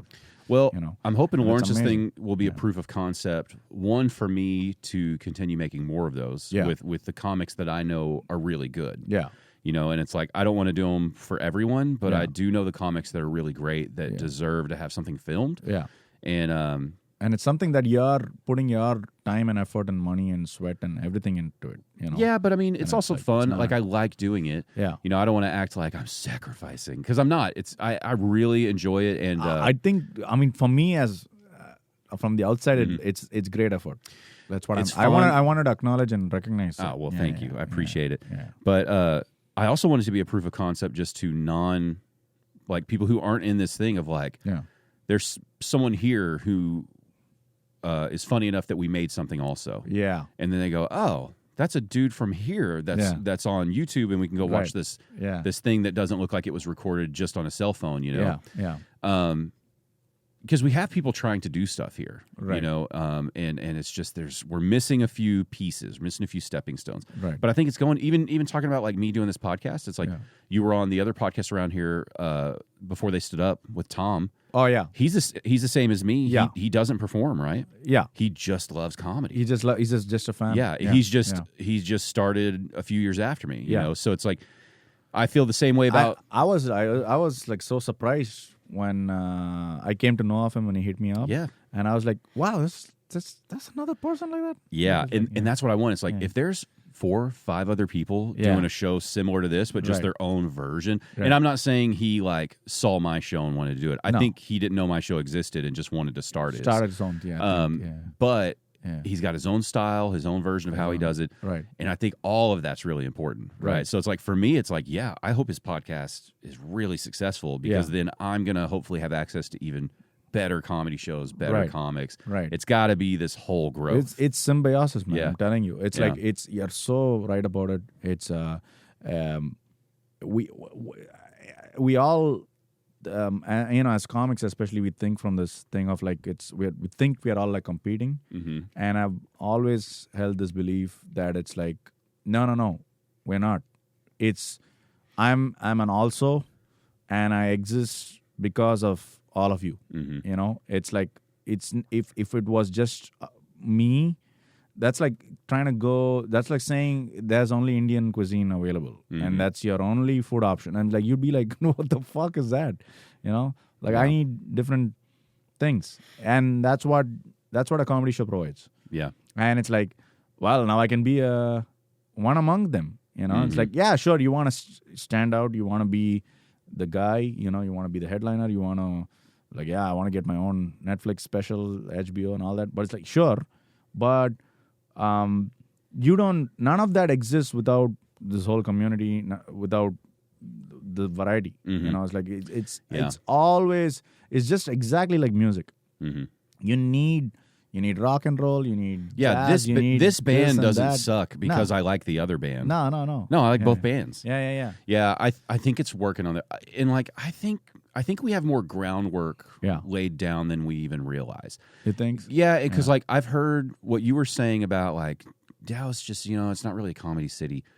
That's one of those things though I've heard from a lot of comics. Yeah, and I feel like I question that. It's like, is that one of those things that we just started saying? Yeah, but maybe it's not really true. But it's like I heard someone say it, so I kind of started saying it, and then they heard me say it, and they started saying it. Yeah, because think of the successes we have out of here. Like I've heard some people being like, you can't get big in Dallas, and it's like, well, I mean, they call it like a starter city. Yeah, but the most recent example would be Ralph Barbosa. Oh, Ralph Barbosa. But yes, that course. was all out of DFW. Yeah, he didn't move somewhere to get big, right? Yeah, and then now that's the most shining example, right? Yeah. But like we were talking about Paul Varghese earlier. It's like Paul Varghese is a international comic. Yeah, he has played all over the world. Yeah, like it's just somehow when we think that like you can't make it from here, it's like the dude was doing all the stuff that these people here want to do. Right. But for some reason it doesn't get thrown in the mix of conversation as much. And it's like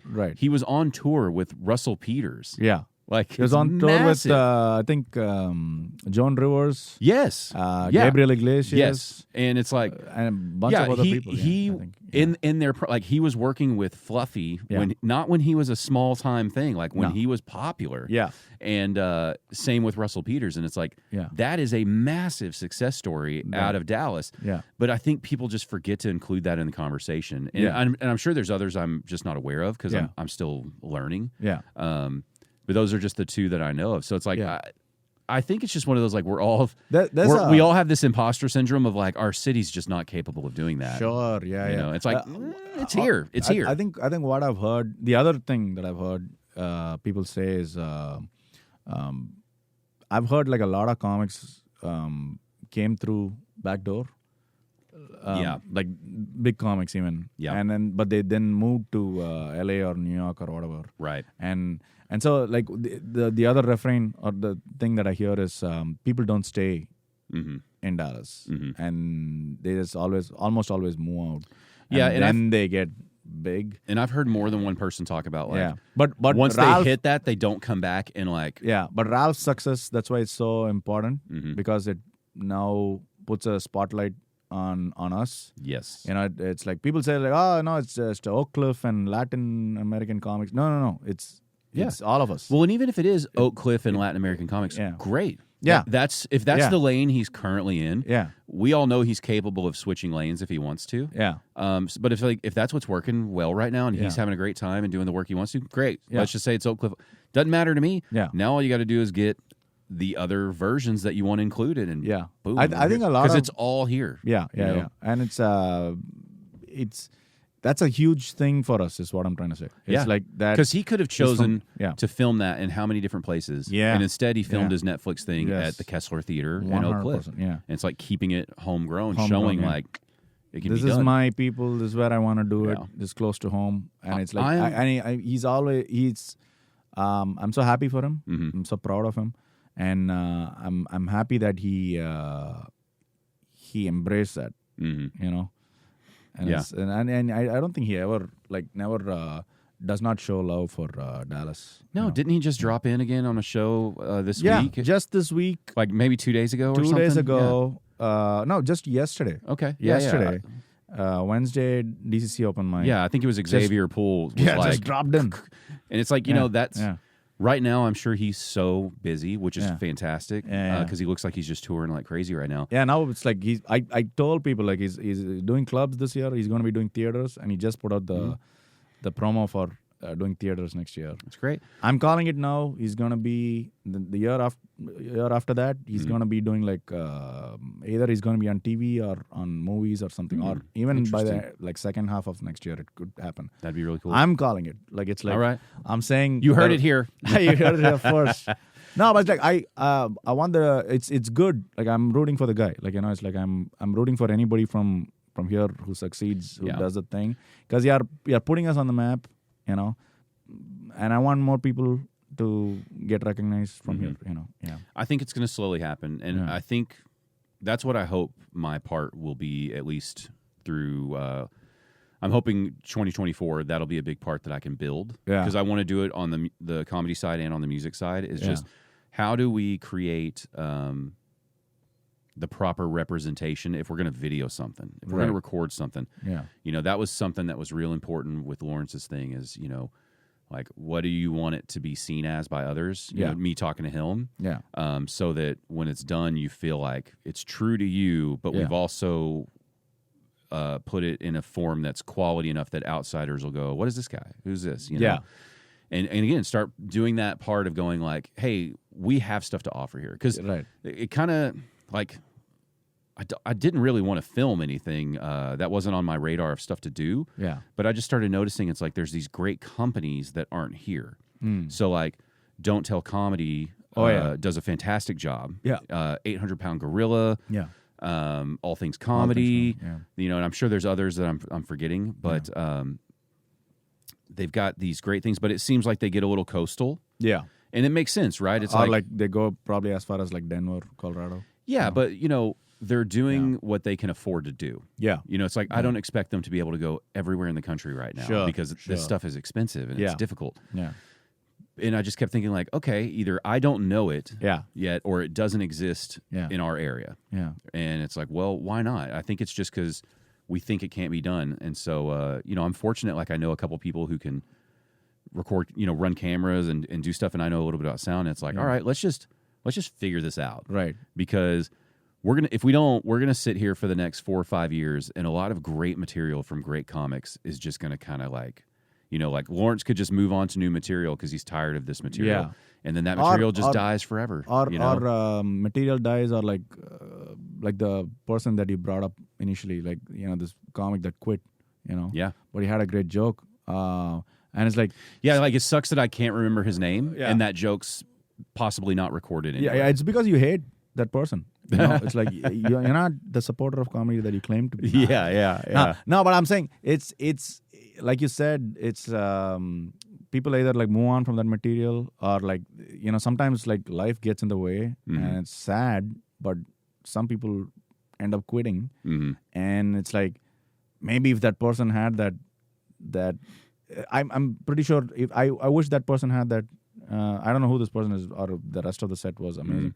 But it's like maybe they didn't have a thing like this. This thing, maybe that could have. I'm kind of that's why I keep thinking it's like, we're all lucky, like we are in the scene with right now. It's like we have this thing, the spotlight through social media, through podcasts, and it's like it's a good time to be in Dallas. But at the same time, I ask myself, it's like,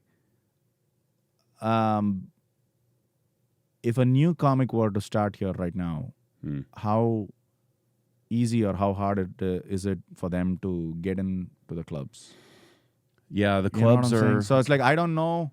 I know the way I happen to get into the thing, but it's like, I don't know if that path necessarily exists anymore. Well, how were you doing it? Were you just going open mics and just hoping somebody who works at these clubs is like, do you want to do this show with us? Or I mean, I was doing. I I think like now when I first moved here, like I got really lucky. Like within the first year, like I got put on like shows and I had like dog shit stuff. Like I think part of the thing was like people were like, oh, this guy's from DC, whatever. Like it's like you'll put him on some shows, and I got in like that a little bit. Like I got like a few of those shows. I'm being really honest. But it's like you can always like reflect in hindsight. Now I can say it's like, oh, all of that was not good material, but I was lucky for whatever opportunities I got then. And it's like, and then later on, it was through, what do you say? Like I had to find my way. I started with Backdoor and then found my way into the weekend shows. And then,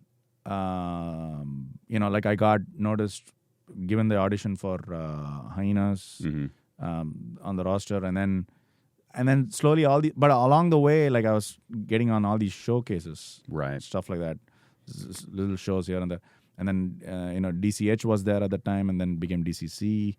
Then Plano House of Comedy came along. Then TKs came along. Addison was always there. Like I got you get to do those shows like every once in a while, and it's like you slowly.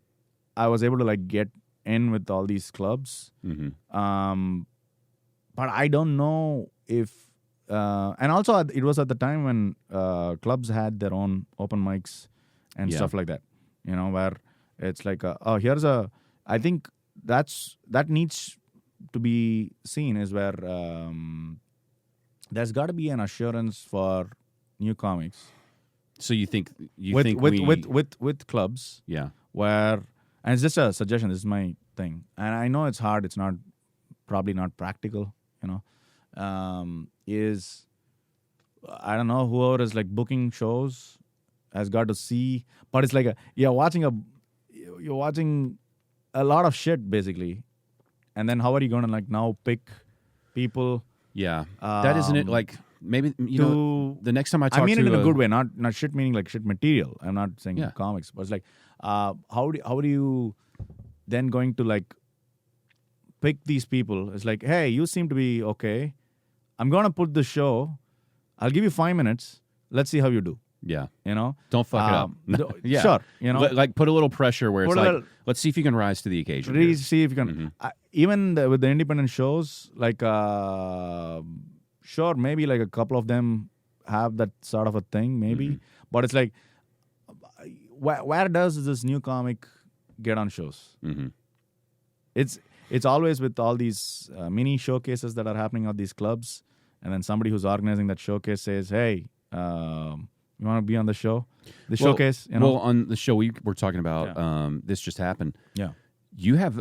That's why you have comics on there that are very new. So how do they get on that show? Are you finding them, or are they reaching out to you? It happens both ways, but for the most part, I always seek people out. Gotcha. Very few times, I'd say like a handful of times, maybe, I don't know, 5, 8 times, whatever, like people reach out and say, it's like, hey, I see this thing. I see some person that reaches like, looks like every person in DFW has done the show except for me. And I'm like, I will gladly put you on. It's like, I didn't mean to like ignore you.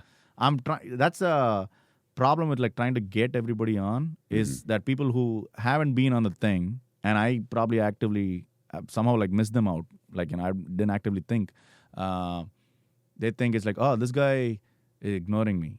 This guy is a piece of shit. He's ignoring me. He's only putting people that. No, it's like I'm trying to make that show as democratic as possible, because the way I look at that show is I'm not judging you based on your regular stand-up, and I'm not saying, hey, your regular stand-up, like maybe you can do 5 minutes on this showcase that I'm doing. This is as new as a thing where it's like it depends on your ability to write jokes based on what's happening in the current events. And so I want as many new people, as many different people to be on it as possible for as long as the show goes, for as long they let me do it. Yeah. But yes, of course, I want it to have like good comics and everything. But I'll back you up on that because one of the things I liked about the last one I went to, like I'm seeing this new group of people coming in right now. Yeah, I like some of them. They're very interesting to watch. They're not getting a ton of shows that I'll and the ones they get, it's like, you know, I have a wife and a kid and a job. It's really hard sometimes for me to get out on a Tuesday at 10:30 at night, right? And I feel for that. Yeah, and so you know, like like on one of your shows, I think it's Brooke Jefferson. Yeah. Okay. She did really well. Well, I've seen her a couple times. Like I went to go watch one of her shows on purpose, and then I think I saw her at a different one. Yeah. But she's new, right? She's new. So I don't know. Maybe she's got 5 minutes, right? Yeah, like I don't know what her length is. Yeah. And she's still new. Like she's working on it. You know, she's figuring out. Yeah. She's fine tuning it all. Who am I? How am I do it? Right. But you should see her on This Just Happened. Well, I was going to say one of my questions when I watch new people like that is always like, are you like? It's hard to tell if you're funny sometimes when you're just starting out. And you're probably like within that same material. Yeah. So it's like I can see that same limited material 2 or 3 times, and it's like I know what you're trying to go for. Right. See, but then when I see her on This Just Happened, right, with where she's backed into a corner of like you got to write something this week or whatever, right, and you're like, okay, that was funny. Yes. Like she's capable of finding a lane of something and working on it. So it's like, all right, so the and I remember that set. Yeah, and it's like the stand-up's going to get there then, right? Yeah. Now I think like, okay, yeah, I'll keep casually going to watch that person. You know, like I'll try to grab a show maybe every 6 months to see how it's progressing. Yeah. And then that turns into my favorite part of our comedy scene is like watching the growth. Yeah. And then it's like, hopefully, a person like Brooke, you know, it's like, hopefully 2 years from now, you know, it's like, God, she's just killing. Yeah. You know, and it's like, but. Yeah, she's already, I see her like getting to open for some folks and all that. But that's what's good about those shows for the entry-level people. Yeah. Is even like as a fan, you get to see like, okay, they can stretch their legs. Right. They can do some stuff. Yeah. It's not just, you know, because, and then, I mean, you see some people on shows where it's like, they can't do that. They're struggling. Sure. But it does showcase the people. It's like, okay, you've got an ability there. Yeah. You're fine-tuning it, but it's there. Yeah. And that is when it gets really exciting. Yeah. Because now it's a whole new face that you get to see what's the journey going to be. Right. You know? That's why I love This Just Happened in a way that it's, I'm able to give that many comics, that many spots. Mm-hmm. And it's like, because we do like 8 comics a show. Mm-hmm. And it's like, I try to completely new every time. You know, it's like, in the past we've had like some repeats and all that. Mm-hmm. But so like, I think midway along this year, like I just realized like, no, I want to make it more as many new people as possible. Yeah. So it's like, if you've been on the show, just move along. You know, it's like, I have the next batch. I have this. It's like, I'm trying to do that. If it doesn't renew there, I think you should try another venue at least. No, I think they will, but it's like it's last. I want to say the last 2 shows. It's been good. Touch wood. But it's been a struggle to get people to come to a show like that because like I saw like because like I learned something from, you know, it's like the moment you say news, people kind of like I don't want to go to a show that's like news. It's like you got to say current events. You got to say current affairs. Oh, okay. Or like what's happening right now. Like, you know, it sounds more. Yeah, that way it's not like we're going to talk about Israel and Palestine. Right, because like people think of that. Like, you know, it's like always like, and there were like comics that talked about that. Oh, really? Killed it. So good. You know? Yeah. And it's like, I love, and that was the new batch of comics. Yeah. And it's like, I picked those people specifically, like, because it's like I see them and it's like, these are like, these guys have promise. They're like, you know, they're trying it out. And there's not a big criterion that I have for picking. It's like, it's literally for like, try to give it like to as many people as possible. Mm-hmm. But you got to be willing to write. Yeah. You got to be willing to commit to the thing, you know. Mm-hmm. I've had like people pull out like last minute. They freak out a little and no, they've given me different reasons, but it's like I'll try once again to book you, but if not, like then that tells me it's like, oh, you're probably not about that. Yeah. And I don't want to have somebody who's not about that. Like, and it's fine. It's totally fine if people don't want to be about, and it's like everybody's different. I get it, and it's like. But I, left to myself, like it's like if I were to have like another, I don't know, like not this just happened, like a regular comedy showcase, I would do the exact same thing. What do you mean? Like I would try to showcase as many new... like the democratic way of booking it all. But I would try to showcase as many new people as possible. Rather than... Because like, I think the general way of booking showcases is like, I know these people are like killers. I know these people do well. So let me have all these good ones on the showcase. Yeah. What I would... it's like, yeah, sure, have those people, but also have like at least 2 spots for... 2 guest spots. You can also turn it into a, you've got the newcomers with the, like you were talking about yourself, it's like you want to get into more of a feature slot more consistently. Yeah. So it's like on a show like that, it's like, okay, if you got somebody who's and this is on my a little bit way higher of, tier, just make them kind of like the headliner of that show. Sure. And then all the new people can be there as support and everybody wins, you know? Yeah. And then that way you're not constant, because I know what you mean. You don't want to see the same names on every show, and start for me, that is my them. way of giving back to the community in terms of like, it's like I'll do a thing where it's like as many people as possible, so that whenever it ends, I can say like it's like I've given it to like as many people as possible. Yeah, I try to pay whatever It's like I split the pay and I try to do the thing, And it might not be much, but it's like it's at least it's symbolic that we're trying to do this. And it's like luckily I don't have to make money out of that. Like I don't make my living out of that. So it's like I'm trying to do the right thing and do as much as I can. But it's like sometimes I'll see people who'll be like, it's like, how much is that? Like how much does that pay? They'll immediately ask me about the pay, and I was like, it depends on how many people show up, right? And it's like I don't like it's controlled. Like it's like we'll do our best we'll all advertise and do the thing, and then be like I'm not traveling that far to do just 7-8 minutes, and it's like cool, like an iffy. Not for you. I'm then. like okay, yeah. I did my part, and then like it's. Yeah. What else can I do? It's like I love all these guys. I love all these people, and it's like in my own way, I want to like raise this level. No, I think it's encouraging people to like write. Yeah, you're doing it right. You have to have that stuff because you look at the other scenes that are doing well, and they're doing the same thing. They have different shows so that people are forced to be creative, so that hopefully some of that transfers into their regular set, and they just become better and better. Yeah, and like you can use it to your advantage. Yeah, like you can still write about what's happening in the thing. Yeah, and you can have a joke like that in your. You by all means have that bit in your current set, and keep that trend going on because like that's what all the other comics do. The other one that's going on, the popular ones, like, they all do the same thing. It's like talk about what's in the news. They have, but they are at that level where they can write a thing about what's happening in the news and put it out, and it'll be pretty damn good. Have you done Pete's show yet? The Dark Knight show? Yeah. Is his last? I can't remember. Is his last name Young or Young? How does he pronounce it? He pronounce it Young? Yeah. Okay. Have you had him on the thing? I would like to. Okay. But he's not like he's not a social media guy, so he's a little hard to get in touch with. Yeah.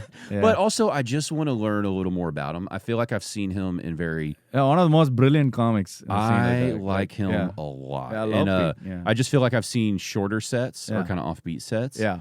And so I feel like I would like to understand a little bit more about him. But I'm probably going to ask him to come on in this upcoming year because every time I've seen him now, I've really liked him. Yeah. And I like that show a lot. Have you done that show though? Mm-hmm. Yeah. Mm-hmm. That's another great one of like, you're going into unknown territory. And it's really fun. And it's like, I got to watch Sri Raj do that dark show, and he's not that guy. He doesn't tell dark comedy stuff. And it's like, it was so funny. Yeah. I mean, his material is funny, and the way he chose to do it was funny. Yeah. But it was also funny just watching a guy, like, we know Sri is a funny comic. Yeah. It was funny watching him sweat a little bit. Like he was nervous, you know? And it's like, Wow, is that right? I don't know. Yeah, it's like because he knows like that's not my style at all. And so that was another fun thing. It's like, man, it's fun to see people in a healthy way be very uncomfortable going on stage, pushing them in. Yeah. And I like stuff like that. I love it. I love it. Pete, I think I was talking to my wife about him because I was like, sorry, Pete. I was like, I think he's really funny. I was like, I'm not sure you're gonna like him. I was like, I think all the great comics, the good comics, they're all like they're not for everybody. Yeah. And it's like I love that thing about a comic like that. Yeah, I think if he keeps at it pretty hard, I think he might have a little harder road than the average person because his material is a little more offbeat, but he's really clever. Yeah, the topics he picks, that's so brilliant. I'm like, oh my god, that's really brilliant. And but and then the other thing is like for a dude as tall as he is, he's got the most ridiculous laugh. Have you heard his laugh? Yeah. Oh, so funny. So funny. Yeah. But I think that is one thing I'll say that DCC does really well is they give you guys because what are the other shows they do? They do like the Brownout and what else? There's the Brownout. Doesn't Emily do Who to See at DCC? Who to See ended. Now she's doing a show called South by South's Best. Okay. And then didn't they have like she just started? No, it's going to start now. I think they had like a random topic show, right? Like somebody was spinning a wheel. Yeah, or something. that's Kinsey's show. That's called Stand Up Roulette. So see, we talk about we talk about it not being there, but it's like, look at y'all, you're all doing this stuff. It's there. We just gotta and then keep at it. Tony Compiana's got the Crowdwork show. Oh, that's right. Pete Young has got the Dark Knight show. I got This Just Happened, Brownout by Shri. I'm probably missing something else. And I know some of the other clubs are doing similar things. I'm just not. I live here in Dallas, so I get to, and I live closest to DCC and Hyenas, so it's like that's typically where I end up a lot. Yeah. But yeah, man, I think it's there. I think it's doing what it needs to. It's just kind of like. It's like a little volcano under the surface. Like it's just heating up. It's getting there. Right. And then we just got to make sure we kind of like just take it I even away. like whenever I try to post clips, I always have this hashtag called DFW comedian. Oh, okay. DFW comedians. Yeah. I put it, and it's like I take pride in that. It's like it's only got like 500-600 posts or something like that. But it's like the stuff like that. It's like it's like I don't know if everybody like a community we did that. It's like hashtag DFW comedians, hashtag Dallas comedians. I think DFW comedians is better. Yeah.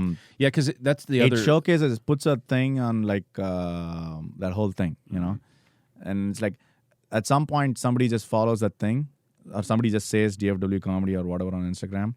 They're gonna be like, oh, I didn't know there's so many people. Like, It's an interesting scene. That's one of the things that's always going to be weird for us too. Is we aren't just a Dallas comedy scene. We aren't just a Fort Worth scene. It's like it's these two big cities and all this stuff in between them. Oh yeah, that's blending all around. And with like more people moving in here and everything, that need for entertainment is only going to like go up. Yeah, like Well, it's like 6 million people, 6.5 million people. I don't even keep up anymore. But like, and think where they're all moving from. California, coastal cities, New York, California. They're moving from places that have comedy scenes. Right. So they're not used to. They are used to watching comedy. Exactly. They just need to know where it is. Exactly. I think we're gonna be all right. We're gonna be all right. We're gonna be all right. We just gotta keep pushing it pretty hard. Future. Yes. Dude, let's wrap it up there and go grab a drink, man. Yes, let's do it. Remind me, where do you like people to follow you the most? Is it mostly Instagram, or what do you like pushing? Instagram is what I like people to follow. Is it still a run for my life? A run for my life, yes, baby. Always a run for my life, yeah. Anything else you want to promote? This is probably going to come out 2 weeks from now. 2 weeks from now. You got anything going on in December? Closing out the year-end show at Hyenas Fort Worth. I'm going to be opening for Samuel J. Comro. And so it's 28th through 30th. Come check me out. And the Fort Worth venue. Fort Worth, Hyenas Fort Worth. You guys all talk about how that's just like it's most lively just love venue. The whole underground pathway and the whole carpet, the feel, the intimate thing, the boom of the mic, all of that is amazing. So it's like, yeah, come That's check a good me spot. out. That's a good way to close out the year, man. Yeah, first nice. time getting to close out a New Year's Eve show, weekend show. Proud of it. Happy for it. Happy for the opportunity. So please come check me out, and that too at one of the best clubs. And so please come check me out at Hyenas Fort Worth, 28th through 30th, opening for Samuel J. Comro. And it's going to be a blast. All right. And we'll catch you at the next speed dating event, right? Yes. All right, man. Yes. Hope to find love or whatever the fuck. All right, man. Thanks, Arun. All right. Thank you. Thank you so much. The I'm a Fan of podcast, music, comedy, and more.